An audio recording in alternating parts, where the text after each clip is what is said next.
this meeting to order. And just before I start, it was a long morning.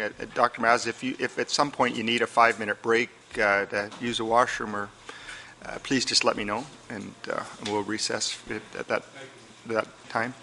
And the NDP has 3 minutes left in their questioning, so just tell us. I will use my 3 minutes wisely. So just before lunch, I was asking you about the agreement, the marketing agreement. I'm curious for you to explain to me, how did this come to be? Who reached out to who negotiated it? How would they come to see you about this? You as in Orange, or you as in Dr. Mazza, whoever they reached out to? As I think I started to talk about, after the helicopters were purchased, we certainly, again, let me just back up. Going back to from our inception and with a mandate, we always had a mandate and a belief that we were to go forward and generate revenue to supplement the tax base and improve the system in Ontario. So now just to come forward, and we've completed the acquisition of the helicopters, and we have for sure a partner for the next 15 to 20 years just in operating those helicopters that necessitates an ongoing interaction. There's no way around that. It's a very complex operation. This is a major multinational organization with connectivity all over the world, into all sorts of areas that Orange would love to be exploring. So one of my jobs was to begin to impress upon them how unique we were on a global basis, and how, certainly from our feeling, how important a relationship that could be for them, and how we had value to bring to them. And so I spent a lot of time impressing that upon them. They were receptive. Who would you talk to? A variety of different executives. The CEO of Augusta Westland, who eventually became the CEO of Finmeccanica, the Vice President of North American Sales, the Executive Vice President of Global, a number of different people, one of the business strategic folks. At any rate, they became receptive to the idea, and I was very excited. I was pleased that they could see the value that we could bring. And we began to talk about two things, but the first one was about the marketing services and how we might begin to show them different parts of the world that we thought were valuable, and different ways that we thought we could get into those parts of the world, and along those lines. This was, in our mind, leading to what we hoped would become a joint venture marketing opportunity, an opportunity for us to utilize the considerable person power that was at their disposal in a joint venture. And in fact, that was proving true. In the fall of 11, I was already starting to be in conversations with folks from India who were meeting us through introductions. I mean, we were carrying our own way, but we would never have met those folks. We were meeting folks from the UAE. We had met and were starting to work with folks from Brazil. I think I got a little off track on your question. In terms of the negotiation of the agreement, I negotiated the principle. In other words, the concept that we could have a marketing services agreement. But then I passed that off to my finance staff because, quite frankly, ma'am, I wasn't sure what structure. I didn't know how that would look. I knew I had an agreement in principle. I didn't know how it could be fit into our structure and into our process. And so I asked my finance staff to evaluate how that agreement would look. Did you have an idea of the size, money-wise? When you talk about the principle of the thing, did you also have an idea if we were talking $1,000 Oh, no, I was... or $1 million? Sorry, no. Pardon. No, I was certainly thinking in terms of longer term and in millions. That was just my thought process. But let me be clear. Passing it over was not. It was to define what that would be. To define.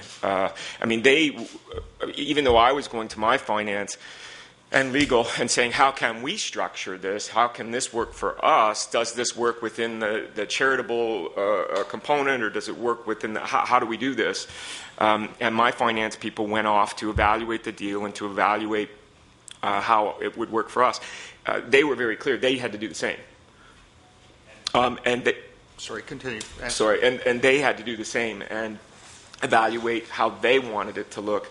So subsequently, those two minds, if you will, came back together in the form of negotiating an agreement that took, somewhere between 4 and 6 months to negotiate the details, the deliverables, the payment schedules, expectations, review process, all of that.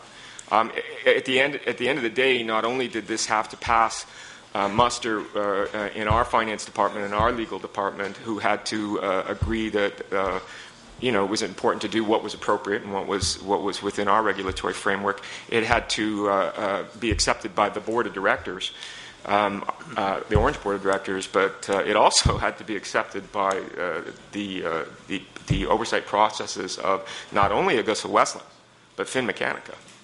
Okay, and we'll move on to the government. I hope I answered your question. Now, Ms. Sandals? Yes, thank you very much. Dr. Mazza, you've maintained throughout your testimony this morning that the Ministry of Health was briefed regularly and kept up to date. You have denied that the Ministry of Health or the Auditor General were stonewalled. In fact, quite the opposite. In response to questions from my colleagues opposite, you stated that we were proud what was going on and had no reason to stonewall, and that the Ministry of Health was your prime motivation and that you would never have lied or misled the Ministry of Health. You've also maintained that the government, that the province was behind you all the way, and had the provincial government felt otherwise, you would have changed course absolutely. You even went so far as to say that if the government ever called you up and said there's something wrong or something we should change, you would say, yes, ma'am, in reference to Minister Matthews. I'd like to turn everyone's attention to an actual example of the relationship between yourself and the Ministry of Health. To put this in context, I believe this is probably one of the emails that was produced in response to Mr. Klee's request for information from the Ministry of Health. It's an email from yourself, Dr. Mazza. It's to Malcolm Bates, who was the Director of Emergency Health Services. It's copied to Ruth Hawkins, who was the ADM at the time, and then Alpha Apps, Rainer Beltzner, and Maria Renzella from Orange are copied. And it is dated November 1, 2007. So this actually goes quite a way back in the relationship. This isn't just the early relationship. And it's an email in which you vigorously oppose the province's attempt to consolidate Orange onto the books of the province. And just again, by way of context, this would be coming out of a conversation certainly between the request of the provincial controller and in discussion with the Auditor General of the province of Ontario. So this request did not come from some minor bureaucrat. This request to consolidate came from the most senior levels of both the government of Ontario and the Auditor General as the representative of the legislature of Ontario. Dr. Mazza, I wonder, and you are clearly in opposition here, to this consolidation, if I can summarize, because in your opinion the government had no control over Orange. I wonder if you could read the first paragraph to us, which begins further to our telephone conversation. This is your email to Malcolm Bates and Ruth Hawkins. Let me clarify for the members of the committee. My knowledge does not allow me to have written an email to this degree, nor this degree of understanding of fiscal and accounting process and legal process. Your name is on it. It says from Chris finish, Mazza. If I may just finish.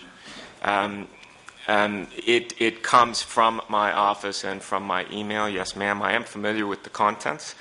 And I can absolutely clarify, though, that this was a matter that was written with the chairman of the board, PricewaterhouseCoopers, as well as corporate counsel. There is far more understanding in this letter than I have then or have today. So I'm fine reading this. If I may comment, however, from the point of view of the recipient, it came from Chris Mazza, CEO of Orange. So if you could proceed with reading the first paragraph, that would be helpful.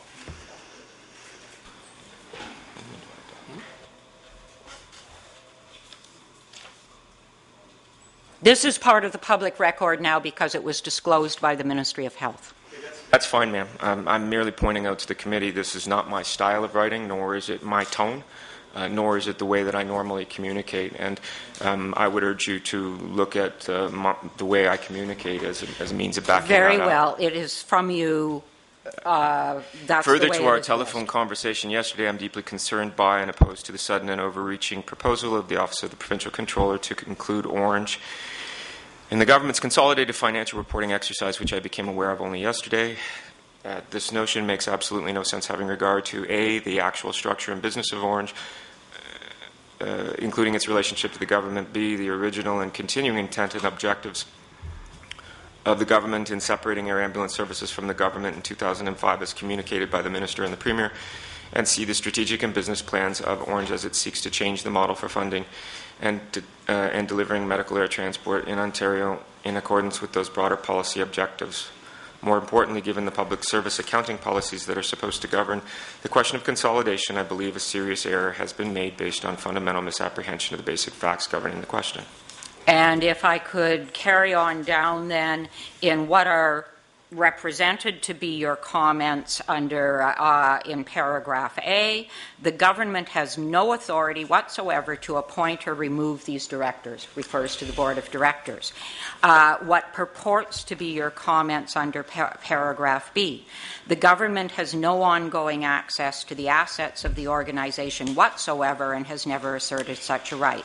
The only right the government has is in the event of default and termination of the performance agreement, which is only triggered by a material breach or a bankruptcy, insolvency, or liquidation, is to recover only what remains of those assets that have been acquired with funds provided pursuant to the performance agreement. If I may add And some then, context. if I could please carry on.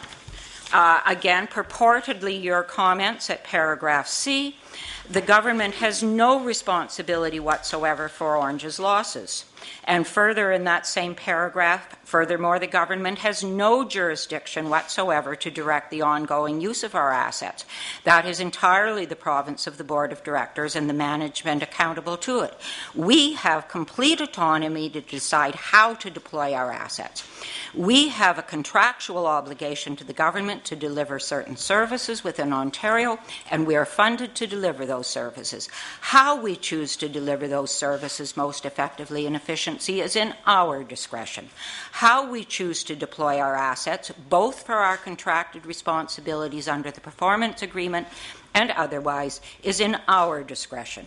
Whether we use leased or owned assets, whether we insource or outsource certain delivery functions, for example, aircraft maintenance, aircraft operations, is in our discretion. If you go on down to paragraph E, purportedly your comments. The government has no power to dissolve Orange whatsoever. Orange's continuing existence is completely independent of government. The only thing that the government can do, and this is only in the circumstances of default, is terminate the performance agreement, in which case it can only recover those assets which were given to Orange by the government or acquired by Orange with funding under the performance agreement. So that's what you purportedly say. I wonder if you could go to the bottom of page 3, the last 2 paragraphs, and read what is purportedly your conclusion. The paragraphs beginning given that. Mr. Chairman, I've lost track of all of the issues that the honourable committee member has brought That's why up. we gave you the memo in advance. I've lost track, so if I can start dealing with some of the issues that the honourable member has brought forward. Well, the honourable member hasn't asked a question. Well, and I would just like you to read, I will do that if you would just finish reading the memo, please. So given that, at the end, at the bottom of page 3, Yes, there's the last few paragraphs, please. We trust that you will immediately withdraw this proposal, which That's fine.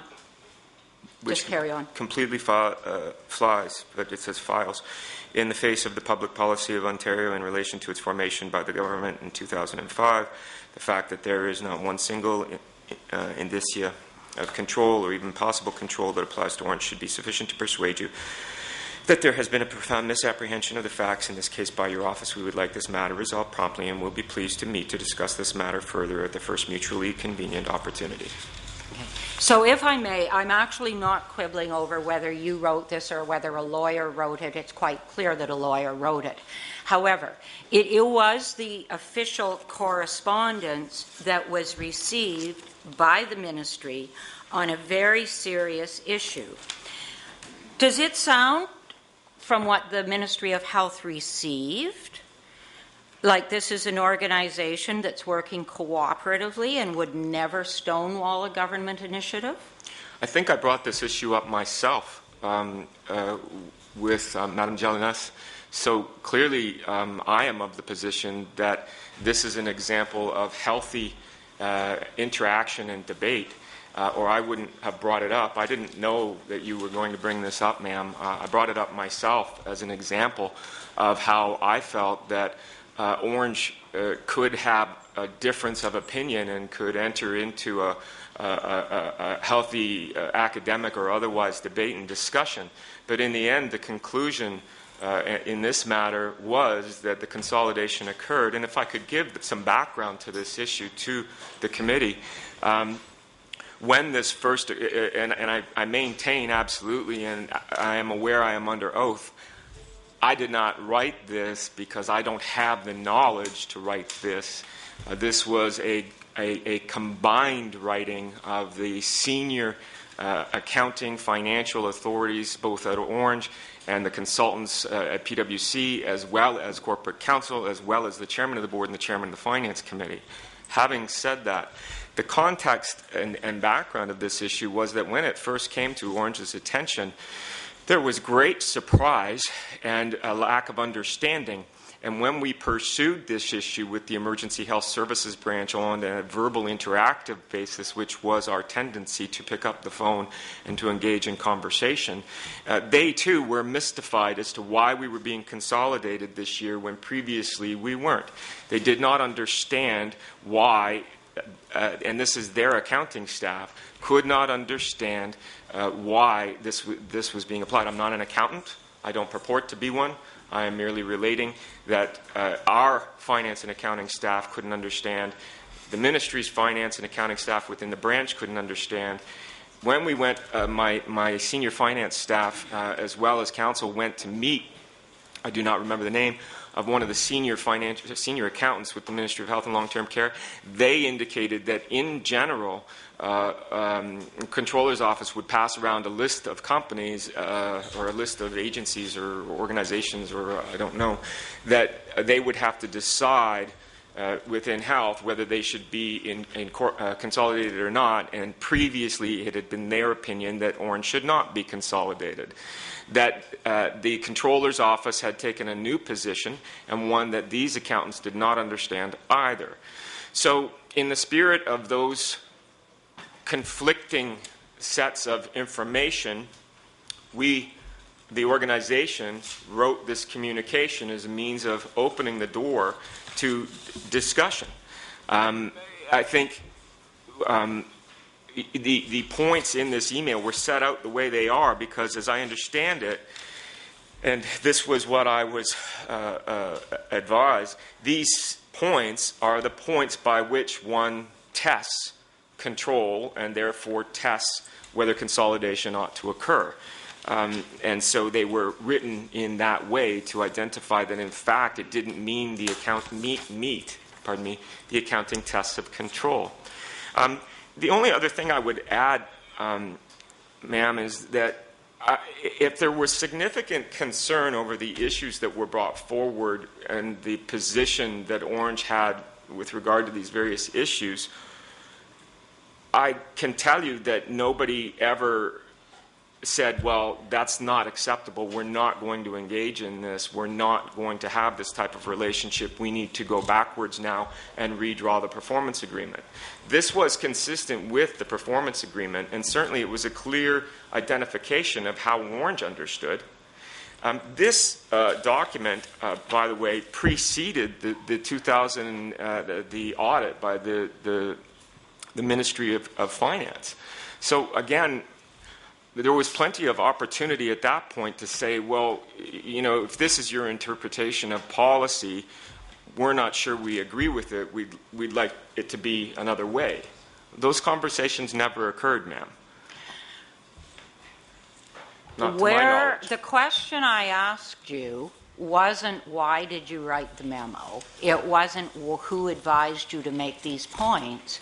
It was you have asserted that if the ministry or finance or anybody else came to you, that you were instantly cooperative and did whatever was being requested. Is this a yes, ma'am sort of response in your view? I'd hate to see a no, ma'am response. I think that what I have said is that in the end, the organization said yes to consolidation, and they ceased and desisted in all further disagreement on this issue. So in fact, yes, it was a yes, ma'am. It is an informed yes, ma'am. And I think, you know, again, to my point, if this was if the government was concerned that there was not cooperation or there was stonewalling, they never made that clear to us. And as a matter of fact, conversations with the Emergency Health Services branch were always cordial and positive, and the Ministry of Health in general. We never had any relationship with the Controller's office and had no idea who these folks were.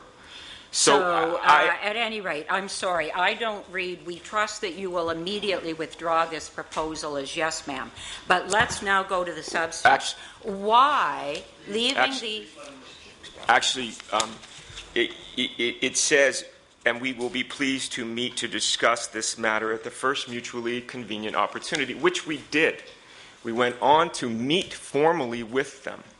And in that meeting, they indicated that they were going to have Deloitte evaluate the issue and give a more informed third-party opinion.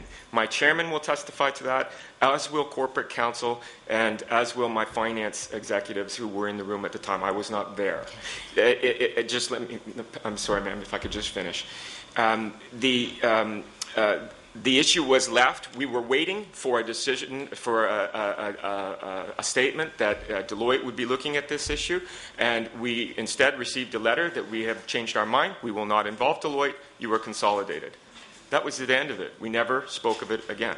We said, yes, sir.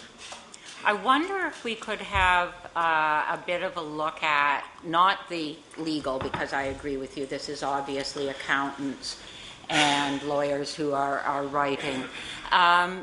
Why were you corporately so vigorously opposed to consolidation?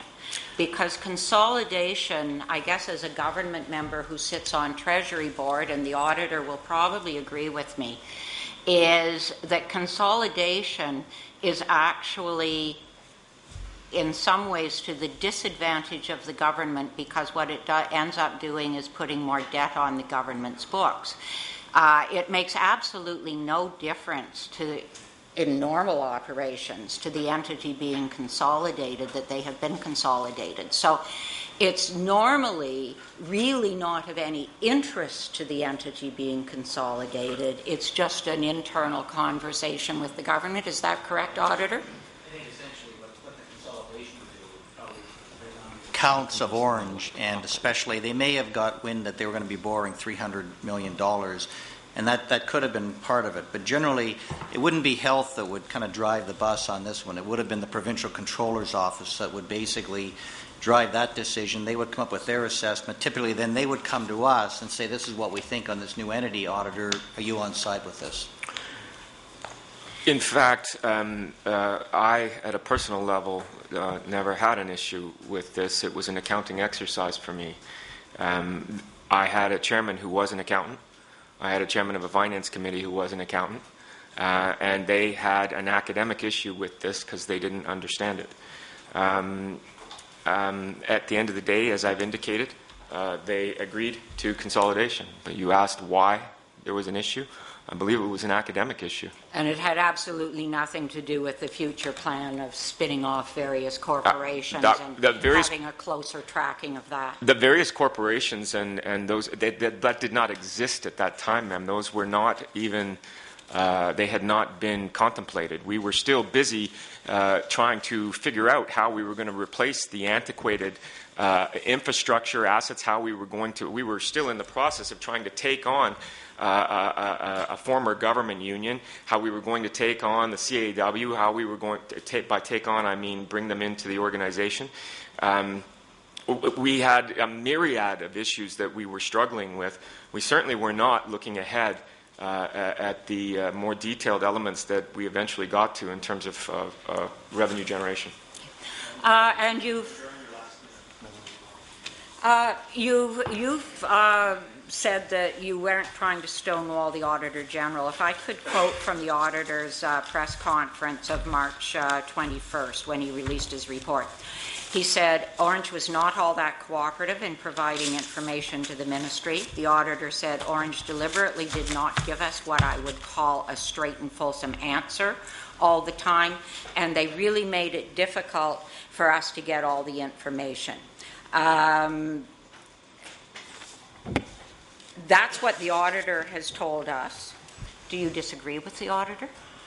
From my knowledge and my perspective, yes, I disagree with the Auditor. I never met the audit team. I was never interviewed by the audit team. I met the, pardon me, Auditor, the Associate Deputy, I believe it's the Associate Deputy. I think you met with Gary, the Deputy Auditor, yes, and Susan, the Director, and yes, I think you popped in one day and had a bit of a chat to maybe just to one of the staff, say hello. It was a hello, I'm Dr. Mazza, how are you? And then we talked, we had a bit of an email discussion, yes, we had a phone call discussion, started yes, the audit, kind of talking about the timing. That's correct. But you never, any information the Auditor asked for, it was all given to the Auditor? Well, ma'am, I actually convened a committee, a team, and that team was led by my chairman of the board. And on that team was the chairman of the board, as well as the chairman of the finance committee, as well as a number of other folks. We were always, the chairman of the board was, I mean, you see, Orange always knew that the auditor would be coming someday. I mean, that is a reality. The chairman was particularly focused on making sure that any and all necessary information was supplied in a timely and efficient fashion. So I read what the auditor's report said. I was in the hospital at the release. I did not see teleconferences or anything.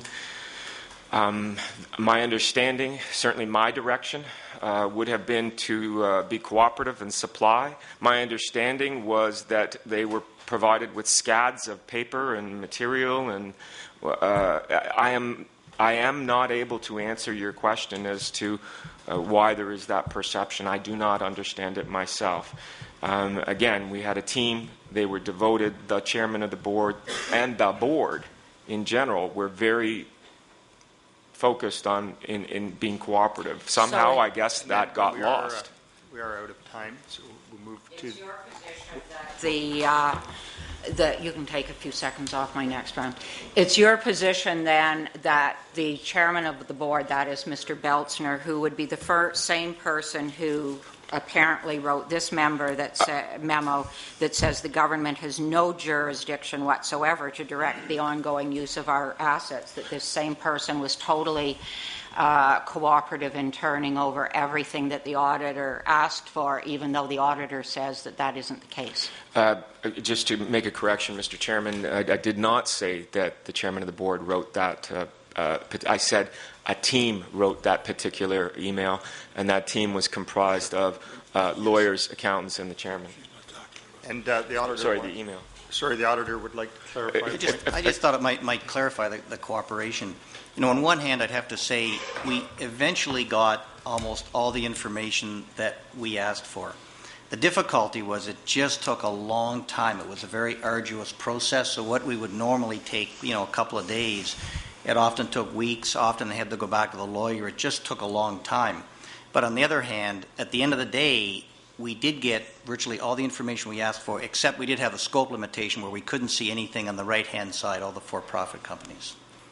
Thank you for that clarification, and we'll move to the opposition. Mr. Please. Thank you, Chair. I would like to just continue briefly on the consolidation file while we're there. Can you tell me why the consolidation issue was such a contentious one, if in fact, as you've ultimately concluded, it was academic, it was not a big deal for you? Why was it such a contentious issue? I don't have anything further to add to the answer I already made, Mr. Cleese. I think there was consternation over it didn't make sense. It was not a logical issue. And I think, to be honest, Mr. Cleese, after the initial meeting with, I don't know if there was finance or the controller's office, we did have a meeting at Orange, and it was clear that the controller's position was quite assertive. They were very focused on their position, and there was a meeting at Orange, and the decision was made that it's not in our best interest to pursue this. Let's just leave this alone. This is an academic issue. It doesn't make any sense. Let it go. At which point we just waited, because the conclusion of that meeting was that there would be a Deloitte and Touche review. That didn't happen, and we were informed wouldn't happen, and nothing was ever done about that again. But it is a fact that Orange, or someone at Orange, if it wasn't you, felt very strongly about it, to the point where they hired Don Guy to lobby the government over this very issue. Isn't that true? I am not aware that Mr. Guy was hired as a lobbyist. I know that Mr. Guy did work for us on community issues. Though I am not aware of his engagement at that level. No, sir. The issues regarding this in particular were actually well within the bailiwick and capabilities of the chairman and the chairman of finance. They were also well within the bailiwick of corporate counsel and PwC. So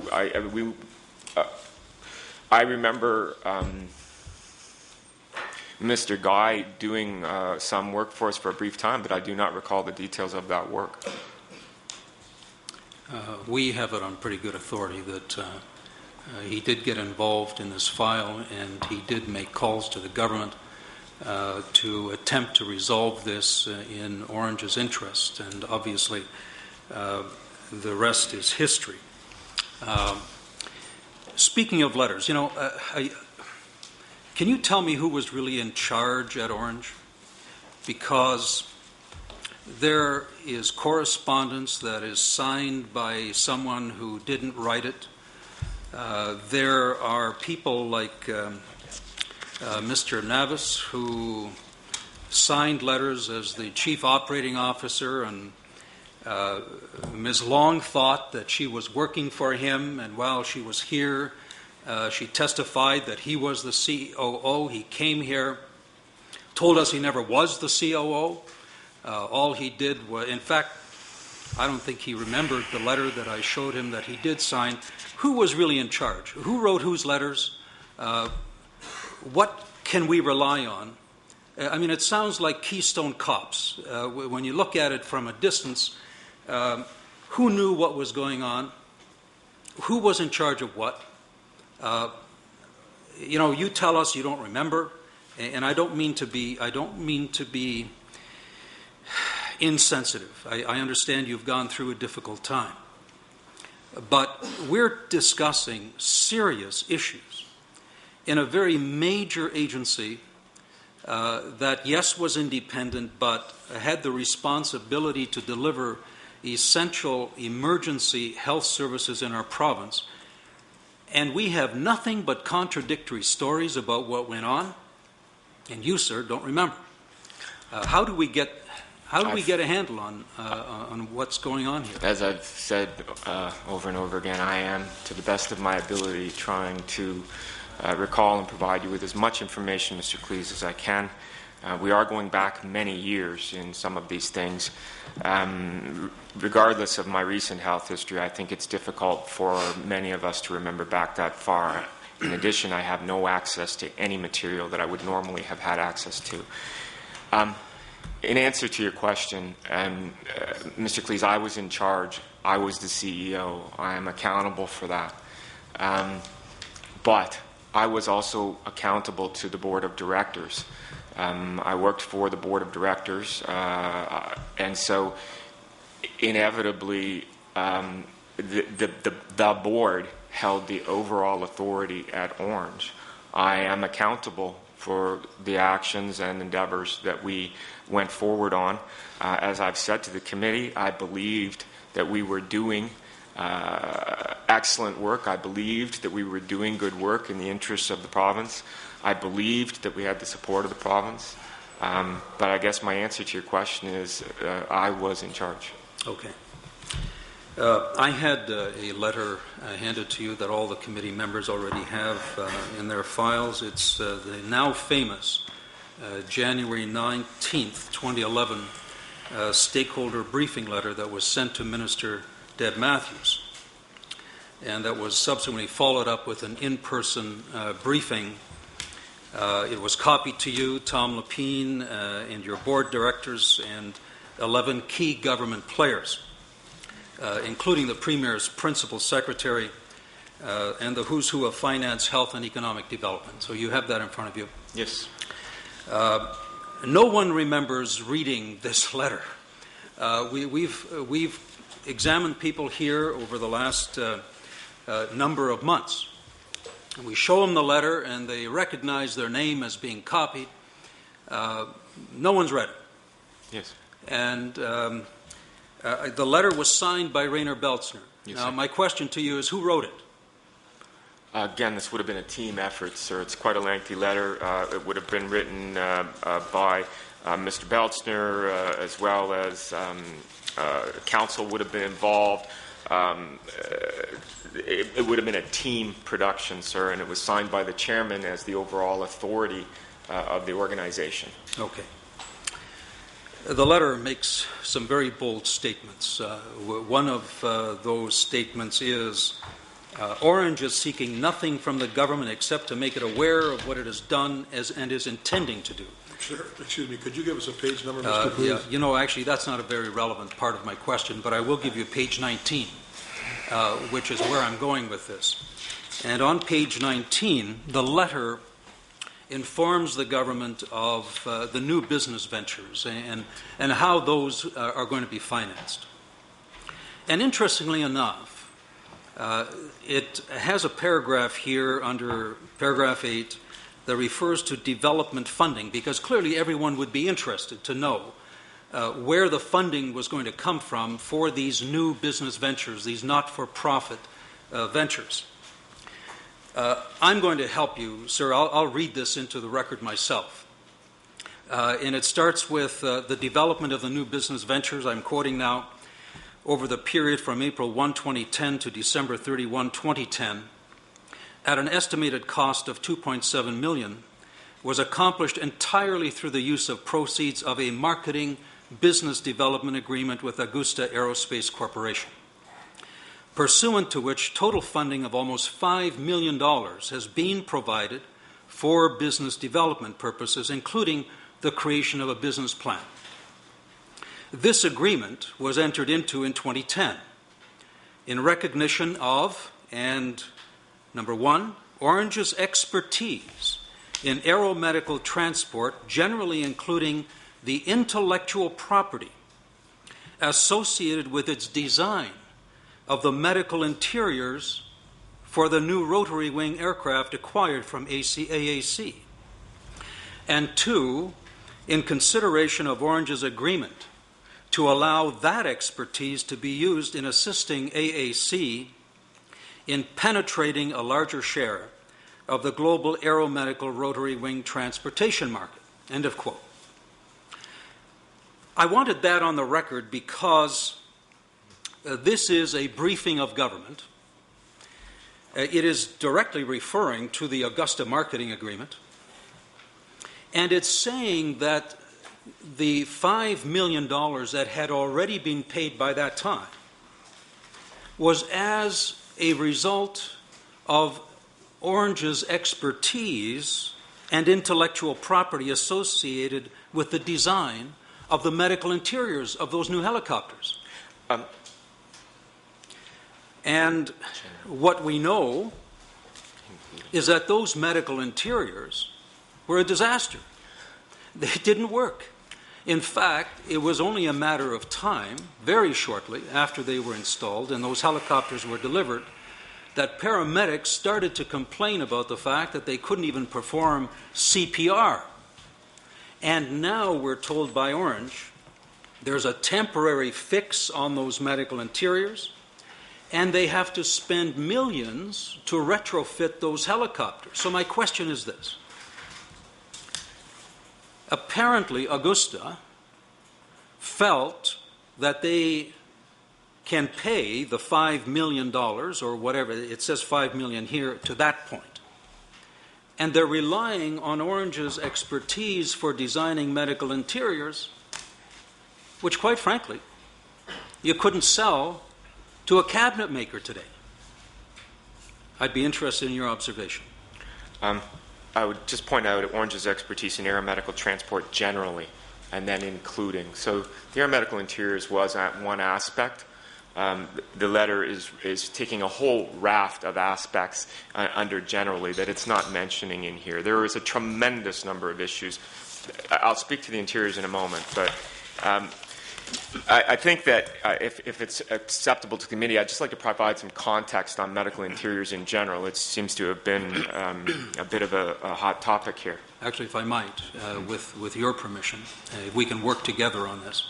I will come back to the medical interiors in my next round. I would like to pursue the marketing agreement at this point, if you don't mind. Okay.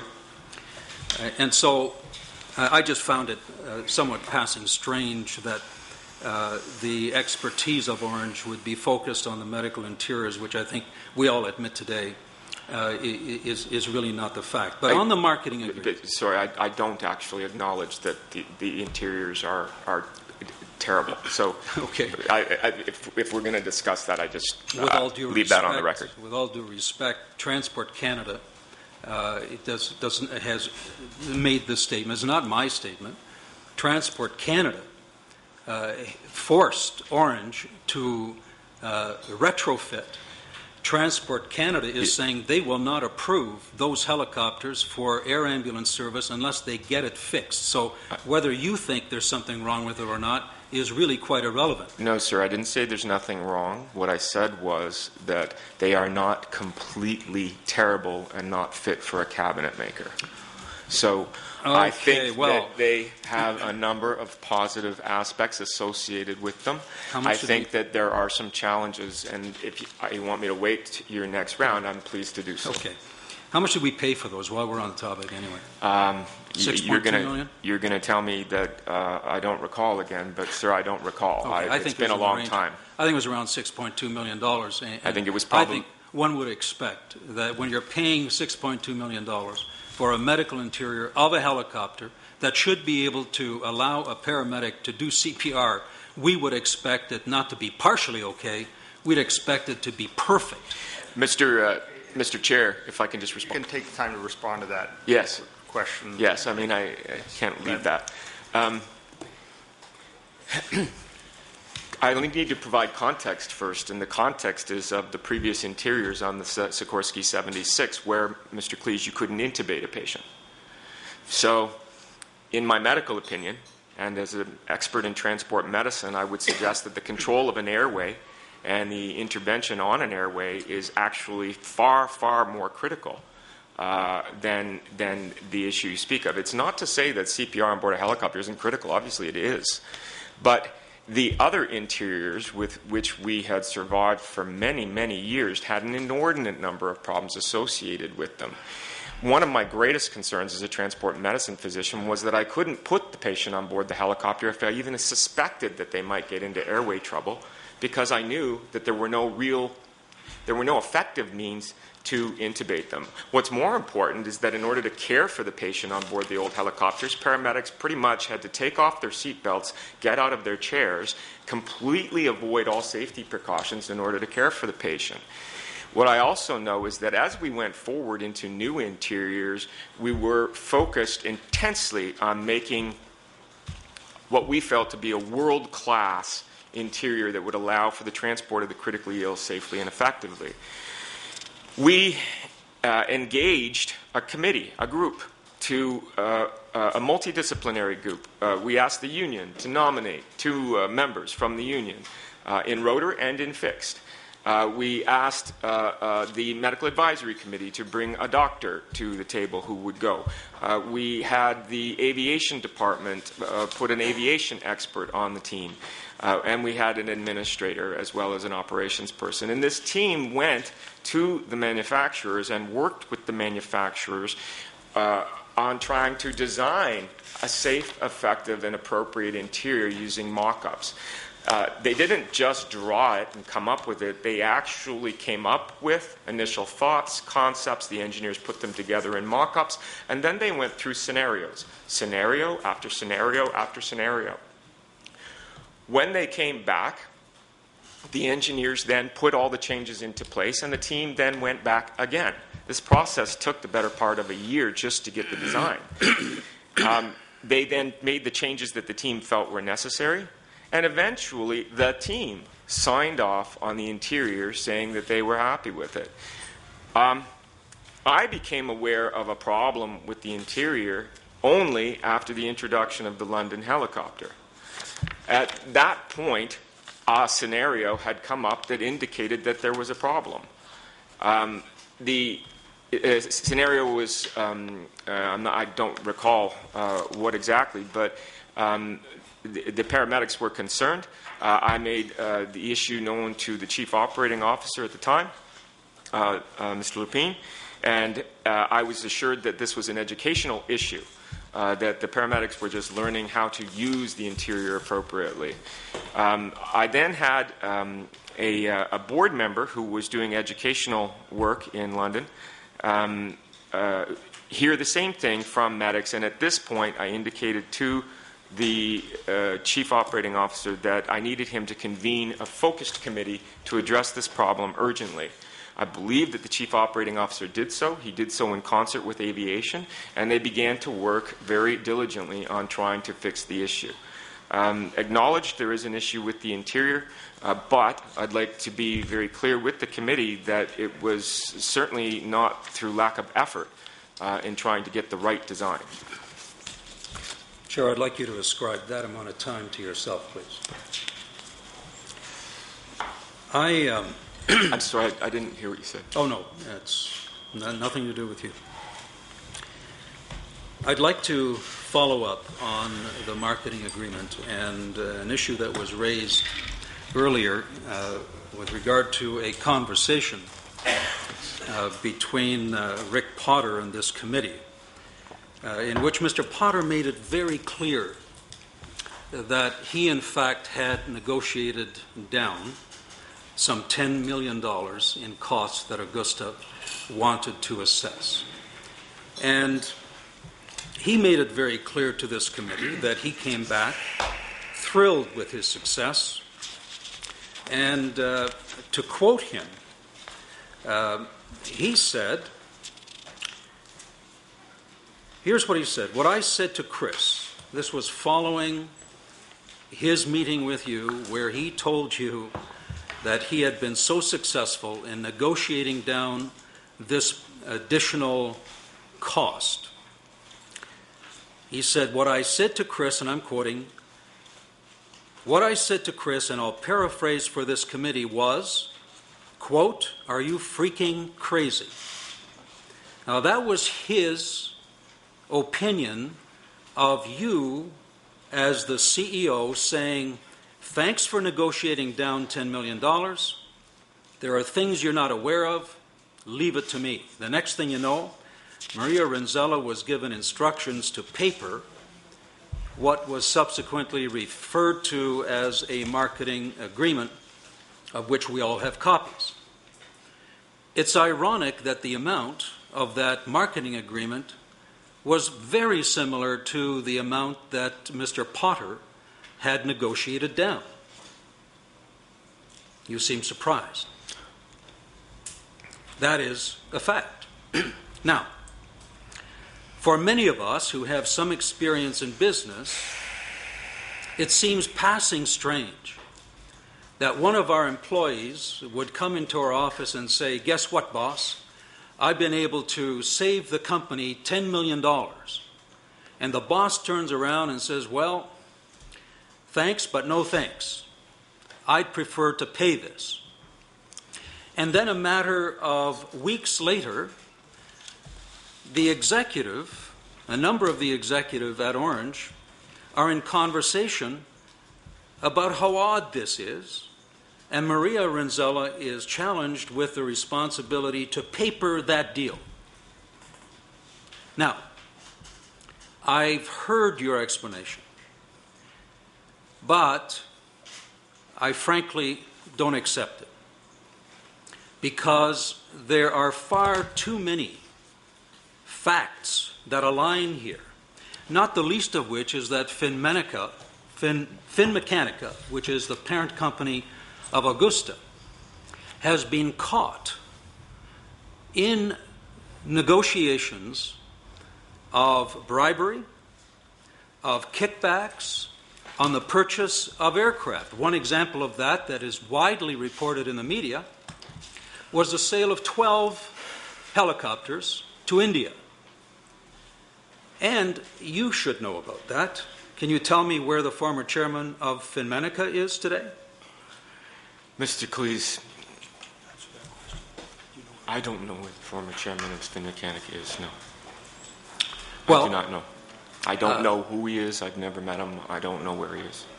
The media reports are far and wide in terms of the bribery charges, in terms of the kickback charges of this company, and they are quoted as saying that they do business this way all the time. Did you ever, was it ever a concern for you that if it came to light that one of your employees was able to save Orange $10 million and you refused that would be an embarrassment to you? Can I? Yes, please. First of all, if I may start, The word kickbacks has been thrown around a lot, and I want to immediately refute that issue in my person. I have never, nor would I ever, receive such a thing. I am not, nor was I, aware of Augusta's history of which you refer to. I do not know about that. From my perspective, Augusta was and always has been an honorable company that I worked with. That is my opinion. That is what I observed. That is what I saw. The comments that you made about Mr. Potter, you quoted, "Are you freaking kidding me?" That actually sounds very much like Mr. Potter. A very very good executive, but a very challenging, somewhat harsh negotiator. It was my understanding, as I indicated, that the initial position by the aviation department was actually wrong. So as an executive, I was now placed in a very difficult position where I had tremendous acrimony going between these two sides to solve it. Mr. Potter never once showed me or told me that he had a formalized negotiated settlement. He told me he had an opinion. He told me that he could do substantively better than $12 million. But at that point, in all honesty, he had exhausted his credibility with me because the situation was deteriorating in terms of moving forward. I thought I did a pretty good job getting a discount of 50%. Having said that, I passed that over to finance to ensure that they had fair market value, fair market assessments, and that legal and finance did the appropriate evaluations as are necessary to go through that deal. You say I called to paper. No, I called, my senior executive in finance was away. Many things happen in a week at Orange. She was coming back. I was going somewhere. I needed to download a variety of things that had come up, and one of them was I need to figure out how to put this marketing services agreement together, not paper it. The agreement was an agreement. I did not know how it would look. Whose idea was the agreement? I've answered that question already in saying that this was something that we had been pursuing for some time. It's an idea, pardon me, that came up after the helicopter purchases were completed, when we looked at our relationship with a major multinational and hoped to be able to utilize that relationship to further our business initiatives, as well as providing value to them to further theirs. We felt that we could do that for them. So it was a mutual interest and integration.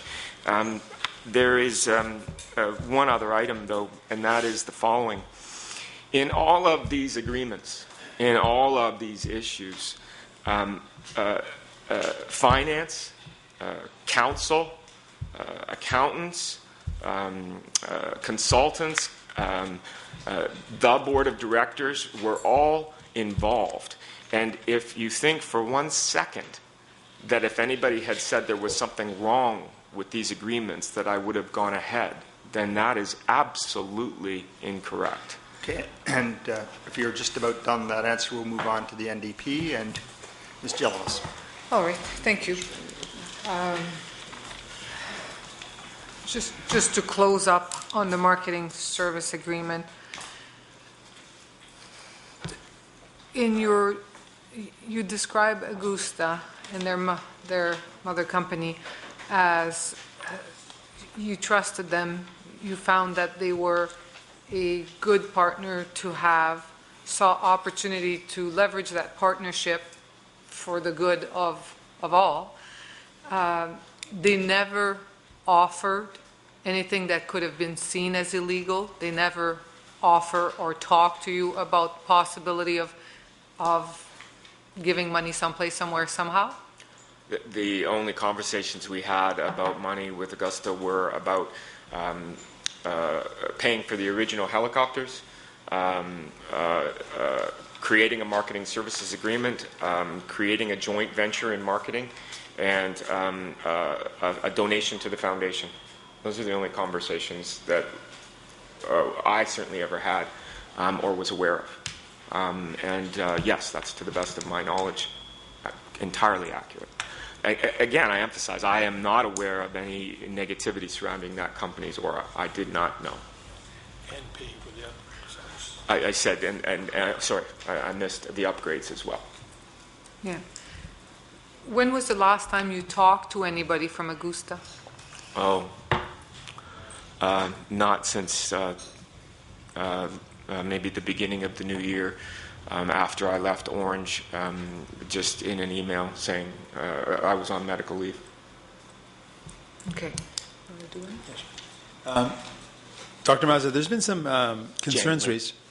Sorry, just in the beginning of January, I had already left on medical leave and had sent an email out in general format that I was away.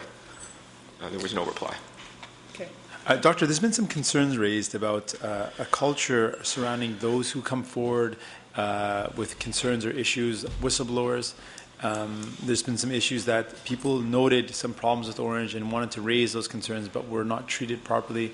Do you have any comments about that, or do you have any knowledge you can share about that? I think simply no.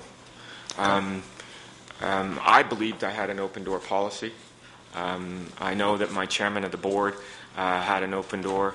I know other directors, the chairman of the board had an open door, other directors had open doors. I know that, for example, in medicine, the chairman would ask the chairman of the MAC at every board meeting, do you have any issues that management is not wanting you to talk about, or so.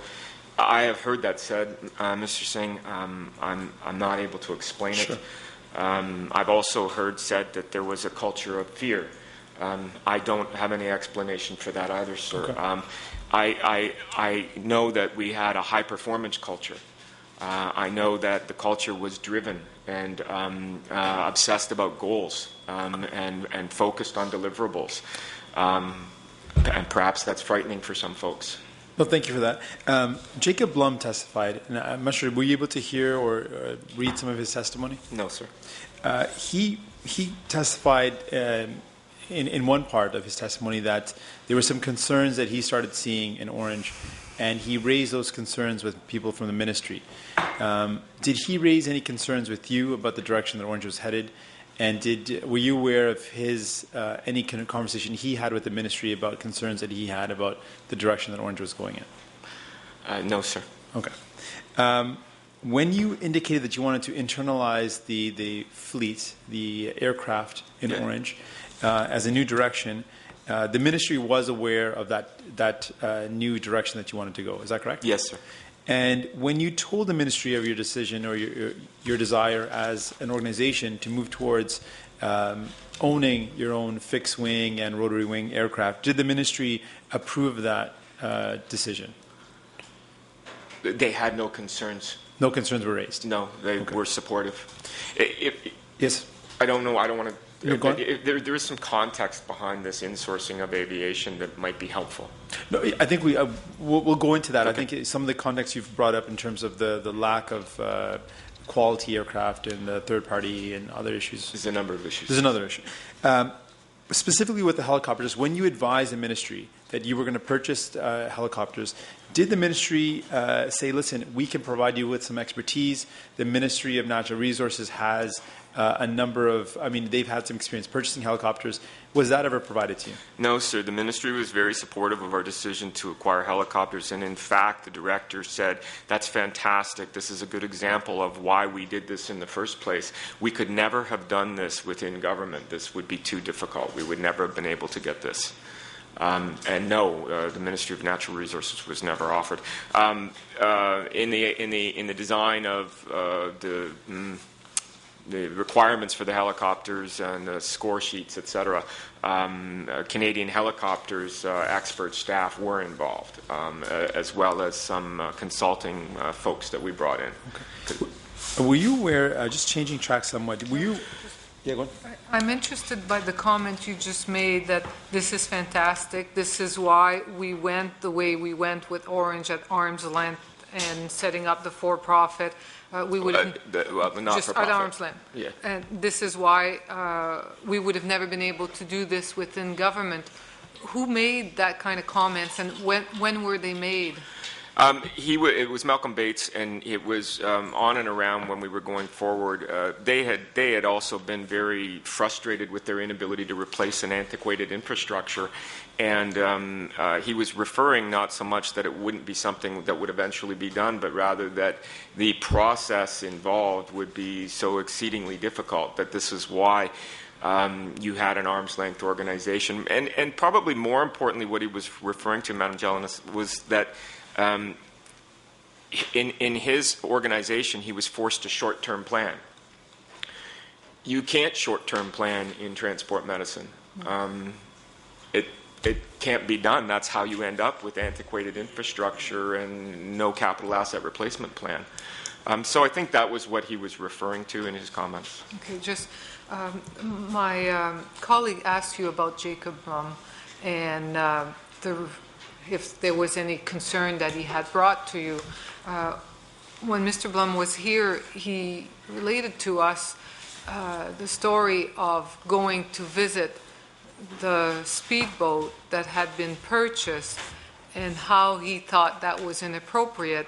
And he certainly shared with us that he had shared that with you, that he thought that this purchase was not appropriate. Do you recall anything regarding a disagreement on that issue?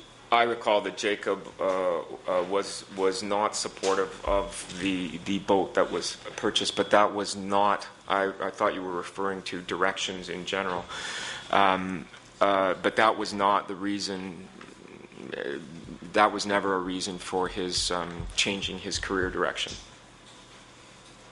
So that was not a major issue, is what I'm saying. Okay, so you did have this conversation with him? I think he mentioned it. Yes, he did, and I acknowledged it. And the board was supportive of the decisions that we were engaged in, and the other executive team and finance. So I had one individual that was not supportive, but the board of directors was supportive, and it was a board-directed movement. So when it came to decision, it didn't matter if it was the Orange that receives funding from the government, or one of the subsidiary, or the foundation, or any of the other entities. The decisions were always from the same board? No, there were different boards. In this particular case, there was. At that time, yes, it would have been the same board. Those decisions, because this was early in development, and there was only, I believe, in existence at that time, Orange and Orange Peel, and they were the same boards. Okay, but the boat I thought was purchased by the foundation. I actually don't recall how that happened anymore. The boat was purchased with an interest-bearing loan by J. Smarts, but I don't recall the details anymore, Madam Jelinek. But at the beginning when you started, the board of the foundation, the board of Orange, the board of Orange Peel, and the management executives that you had decisions with, because you know, like you said, finance was okay and council was okay and the board was okay, but Jacob was not. They were the same in those companies, yes. There was a limited number of human resources at the time. Okay, and they were all the same. When did we start having different teams, and the different teams were for what? Moving into 2000 and when we started to have aviation, things started to become more disparate at that point. And as we created different organizations for different structural functions, different operational functions. So when your testimony this morning and this afternoon, when you refer to your board, you always refer to the board of Orange, as in And all of these decisions, the board of any of these other entities were subsidiary, and so the board of Orange always had to approve. Okay. That's what I mean. So you always reported to one board, and that was the board of Orange, the way we know it. And until much later in the evolution when they moved me. But even that, so yes, at the time, in an answer to your question, yes, I reported to the board of Orange, and any subsidiaries were reporting up. The board of Orange required approval, or it was required. Okay. All right. So I'm still a bit confused because you seem to be talking about let's bring it to as far forward as we can. We're now in 2011. We have the corporate structure that Mr. Apps has drawn for us that we can all see what it looks like. Did any of those corporate structure have a board? Yes. Which one did? Well, they all had boards. They all had boards? Yes. Okay. And so on the Orange board, well, there was the Orange board. All of the other entities had boards. They were made up of different people, and you have to understand that some of this was just an evolution. So they weren't entirely comprised at that point. Anything that was functioning or operating had a board. And were you the CEO, the executive director for each and every one of those boards? You were? Okay. Were you also on any of those boards? I didn't. Oh, no. I was the CEO. But on the Orange board, no, I never was on the Orange board as a voting member because it was a charity. So I had no vote. On Orange Global, I provided information, but I was not on the board because it was a general partnership. And on any of the subsidiaries underneath, I had no votes on those either. And the only thing that I was on a board of was when the corporate structure created the Orange OGMI management holding company. And you were on the board of that? I was on the board of that. But it was a holding company. It had no operational and/or governance capability. Okay. Sorry. Have you met?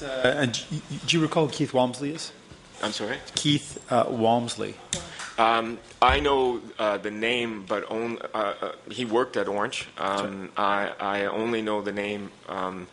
I confess I don't remember meeting him. I don't really know anything about him other than the fact that I became aware that his work was concerning to Maria, and that she had gone through significant mediation processes and continued to have challenges. And that forced her to dismiss him. Okay. And then I became aware of him later because a phone call was made to me by Ruth Hawkins that an individual had brought an issue, I thought, to the Ministry of Health and Long-Term Care, or I don't know where it came in, and that she needed to speak to the chairman. I connected her to the chairman. I was never privy to the conversation, other than the fact that it had been a concern raised by Mr. Walmsley. I was never privy to the content of the concern. Okay, so at any point, even after the fact, do you now know what the concern was that he raised? I became aware much later that it was regarding salaries, and that Mr. Beltzner had a conversation with Ruth Hawkins. Mr. Beltzner and the chair of the compensation committee met with Ruth Hawkins, and I don't remember his name, but he was the director of the internal audit group for health, which is part of the Ministry of Finance, and they met privately. And when was this, roughly? Just roughly the year? And it's tough to say. Maybe 08. 08? 08. And do you know what happened, what became of that meeting with Ruth Hawkins and Mr. Beltzner? Well, no, I know that Mr. Beltzner and Chair of Comp worked with the ministry. They worked together to address whatever the issue was and the concern, but I wasn't privy to that. Okay. Was there any follow-up that the ministry expressed any sort of concern that they didn't get the follow-up that they needed? No, absolutely not. Okay. I'd like to ask you, do you remember Mr. Don Guy? Yes. How did you meet him, and how did you come to hire him? We didn't hire him.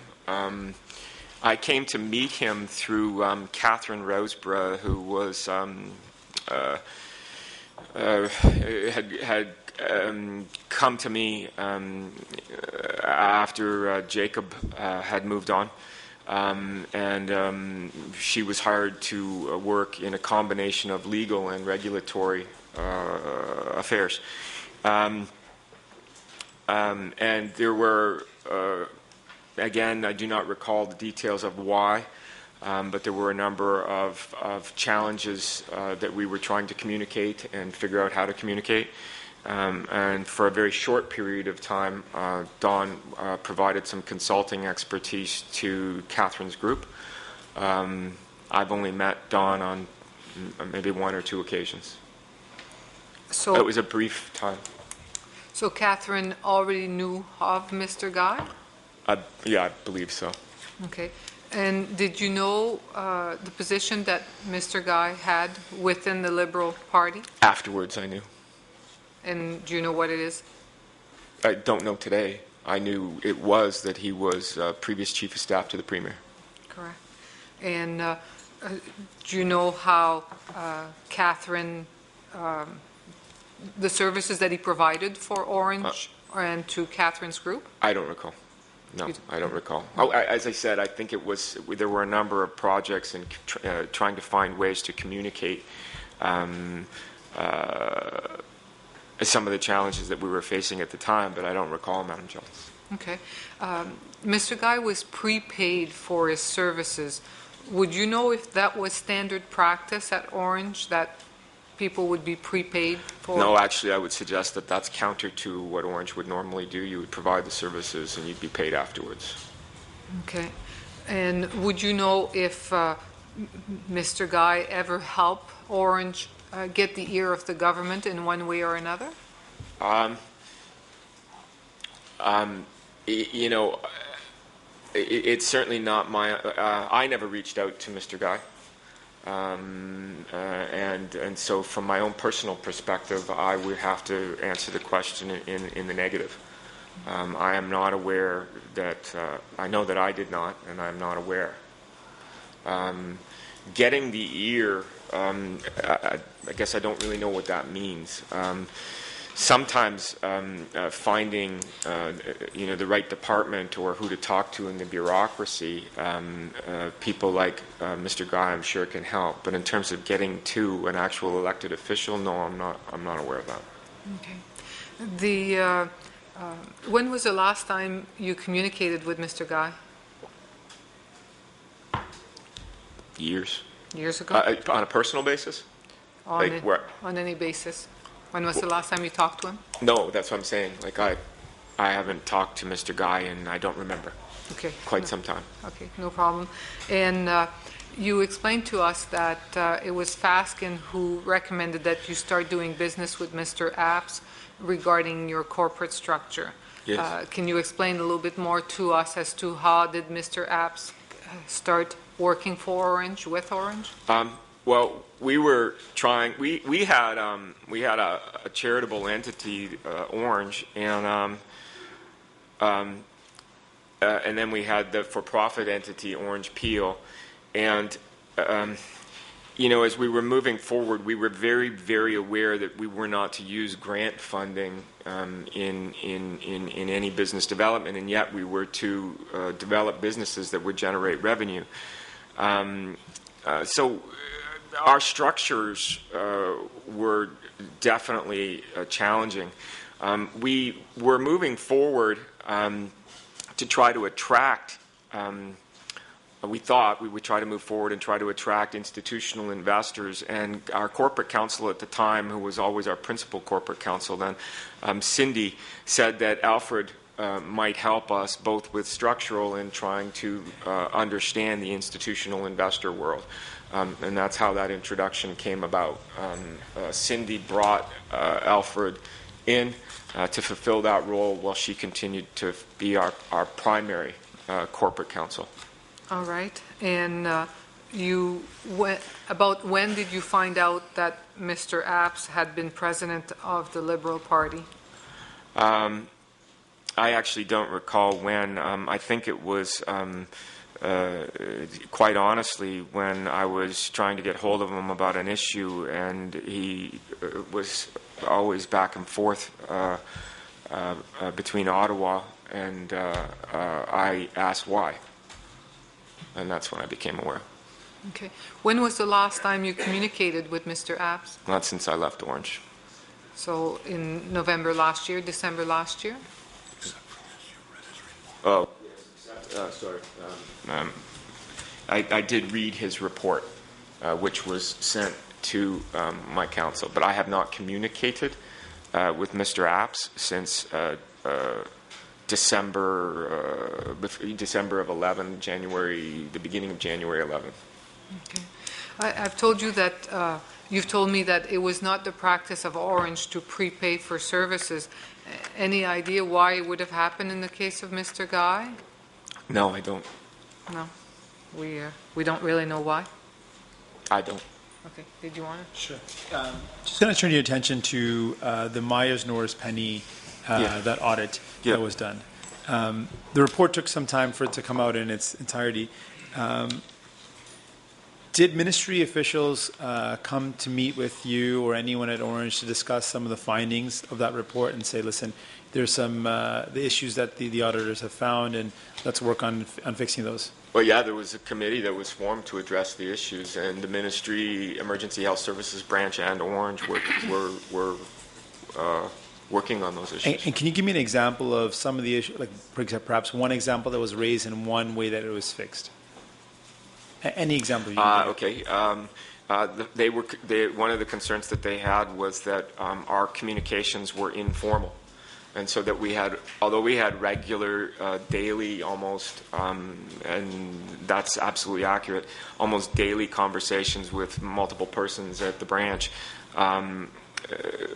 we weren't diligent about a formal communications process. And so that was instituted immediately, actually, in the form of a set of quarterly meetings with minutes being taken, and eventually initially wasn't attended by senior staff, but eventually was attended by an assistant deputy minister.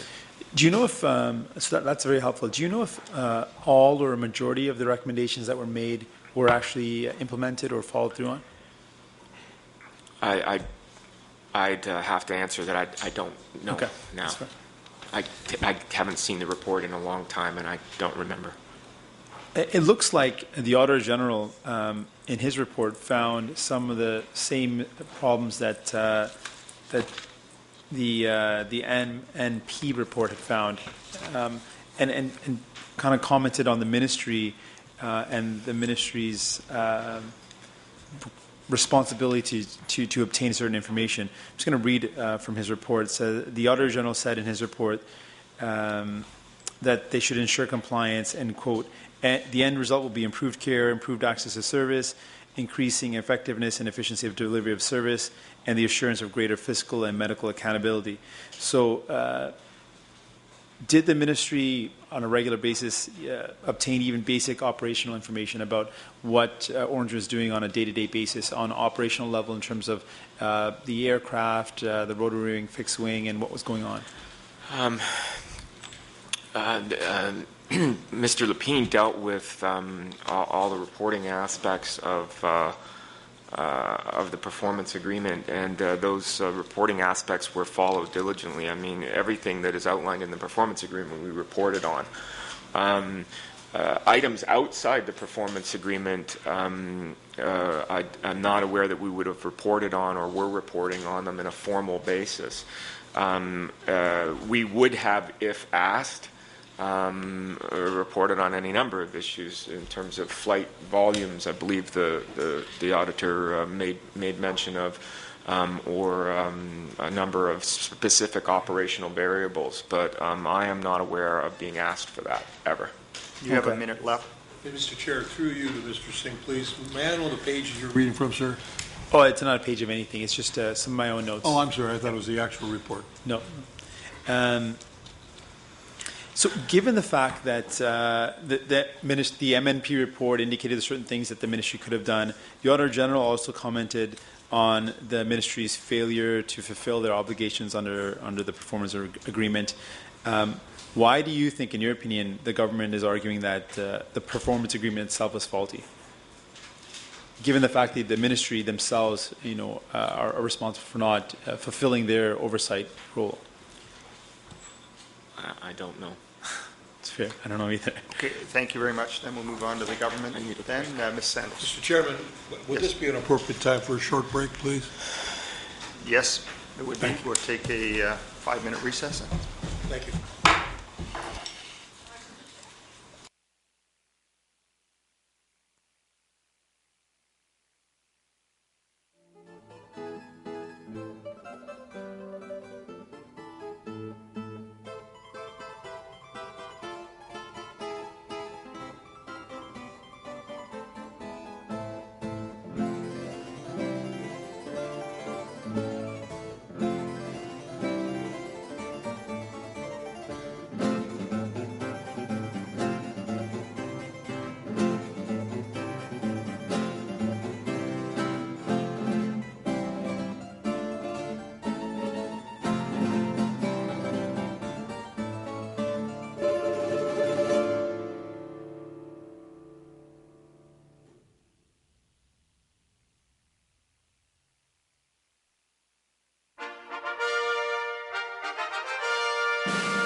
Okay, I'll call the committee back to order, and it's time for the government questioning.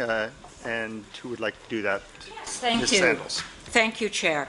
I did just want to note, before we move on, a couple of things that the Auditor General said. One at his press conference, which was that the performance agreement was weak and it was not adequate and it needed to be significantly strengthened. And in the actual report, the auditor says the performance agreement does not entitle the ministry to access the books and records of any of the entities that Orange directly controls. And that's no doubt what has led to the difficulty which the ministry reported in terms of trying to get certain information from Orange. In particular, when Mr. Malcolm Bates appeared before us, he spoke about the ministry's attempt to have Orange disclose your salary, Dr. Mazza. And Mr. Bates, as part of that testimony, explained that he had called Tom Lapine to discuss your salary. And then, not surprisingly, given that, when Mr. Lapine was here, we did ask him about accessing salary and that information. So I'd like to read you bits and pieces of the exchange that Mr. Lapine and my colleague, Mr. McNeely, had around your salary. So, Mr. McNeely, when you heard about Dr. Mazza's salary, what did you think of the $1.4 million a year? Mr. Lapine, I thought it was ridiculous, and what I really felt is the same as I think most Ontarians felt, which is betrayed. I'm sure we'll get to the discussion later about some of the operational decisions that I had to make. To find out that I was being asked to make those types of decisions, up to and including the potential to have to close bases in order to stay within budget, and to find out that he had a salary of that, and more particularly the loans, which we referenced earlier, I felt betrayed and angry. And then further in the exchange between Mr. McNeely and Mr. Lapine, They're discussing the actual process of Mr. Lapine and others putting together the report from Minister Matthews finally on your compensation. And Mr. Lapine says he, referring to you, Dr. Mazza, walked into my office shortly before he went off and asked what we were doing. I told him what we were doing, and he said, "Well, Lapine, you know what my salary is." I said, "I don't, Chris. We're pulling it all together." He said, "Well, it's $500,000. And I said, "Well, it's not $500,000 because we've already got documentation here that it's up over $1 million now, and we're trying to include the rest."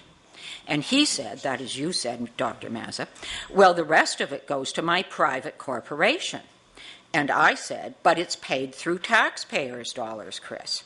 That's your medical stipends, and we're including that."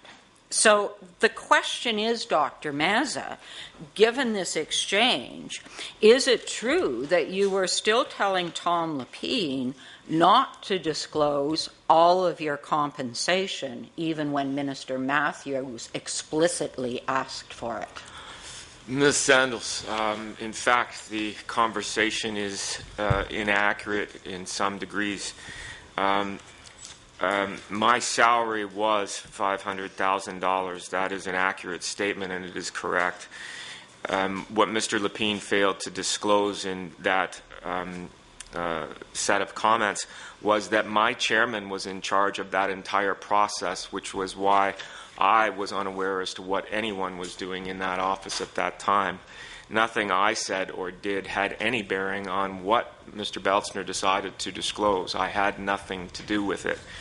What Mr. Lapine refers to when he refers to private corporation, my confusion was what was being disclosed. Was it salary? Was it stipend? What was it? And again, it didn't really matter what I thought, Ms. Sandals, because my opinion wasn't going to be have any bearing on what was done. Mr. Beltzner was in charge of that situation, as he had always been, and I left the room. So we've already had the discussion about what was bonus and what was performance and what was this and what was that. The private corporation I referred to had to do with my medical stipend, my medical corporation. That was my confusion with Mr. Lapine. Thank you. That's because it sounds like you're still trying to park money, even though the minister has explicitly asked for your total No, ma'am. compensation. I was trying to understand what he was doing, and at the end of the day, whatever I understood didn't matter anyway, because Mr. Beltzner was in charge of that circumstance in that situation, and it was his dealing with the minister on this. I had nothing to involve myself in. Thank you, and I'm going to turn it over to my colleague, Mr. Maridi. Mr. Maridi. Thank you, Mr. Chair, and thank you, Dr. Mazza, for appearing before this committee.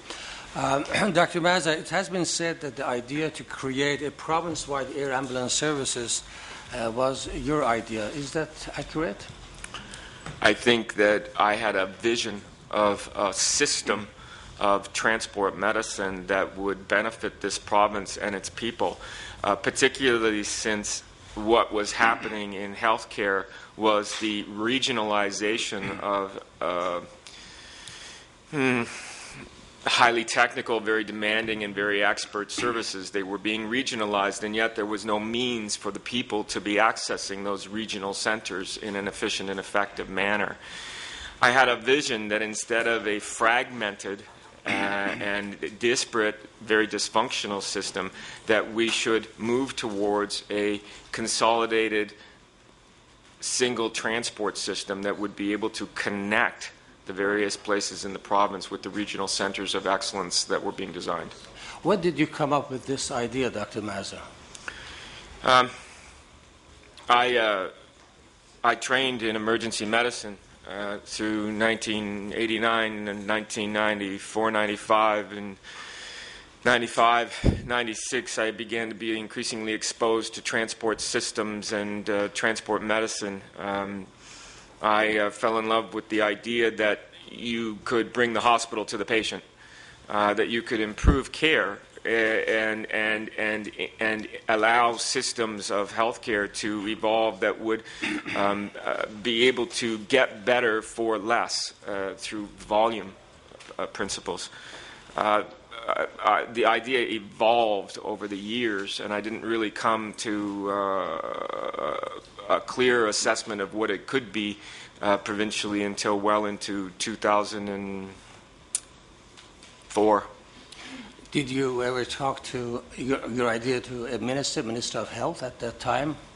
Did you talk to Minister of Health about your idea of creating such an organization? Yes, I spoke to the Minister of Health at the time, Minister Clement, and I presented the ideas to Minister Clement in 2003. I think it might have been 2002 early. Those ideas were met favorably. He understood the Center of Excellence models, he understood how healthcare was regionalizing, and he understood the rapidly increasing costs that were difficult to contain. He urged me to proceed to delineate a way that this could be done, and I began to move forward working with the bureaucracy. I think, as I indicated earlier, SARS occurred in Toronto, and I was immediately pulled into an executive group that was trying to deal with SARS, and really nothing happened after that. An election was called shortly after SARS, and I then met a new minister and began the process again. At that time, you were working at Sunnybrook Hospital, I guess. You were employed by Sunnybrook. As a doctor, I was not employed. Doctors, I was self-employed. I worked there. I was self-employed. And at that time, Faskins Martineau was legal counsel by Sunnybrook Hospital. Yes, that correct? Okay. That is how I met them. And during this time, were you your main contact? Who were your main contact at Faskins? Well, I already had met with, that was, I think, when I first met Cindy Hines. I also first met Lynn Golding, and I first met Guy Journo. Okay. And this is... Lynn was counsel to Sunnybrook. So were you working closely with some well-connected conservatives at Faskin Martineau, people including Guy Journo, former Chief of Staff for Premier Harris, and the future Chief of Staff for Prime Minister Harper. You worked with Kevin McCarthy, who is current Chief of Staff to Minister Flaherty. I don't know that person. You don't know that person. You worked for Lynn Golden, the wife of then Minister Tony Clement, Minister of Health at the time. Yes, the only correction I would make, sir, is that I didn't work closely with these people. Okay. They were, specifically Lynn was Sunnybrook's counsel already, and so I was introduced to her through the, I don't remember his title, but he was the senior financial officer at Sunnybrook. From the information, Dr. Mazza, that Faskins has provided us, that you were working with these well-connected conservatives to lobby officials in the office of Premier Eves, Minister Clement, and the Red Tape Commission. What were you lobbying for? Well, the term lobbying confuses me, and it's one that's often used, so I'm not sure what that means. At the time, as I said, I was working for Sunnybrook, and I didn't know who to talk to or who we could talk to. Lynn made introductions. Lynn, first of all, the Sunnybrook CEO and senior staff listened to the concepts and were supportive of the concepts and thought they were good ideas and good for the system and good for Ontario. And so they introduced me to their council, who I then proceeded to go through things with.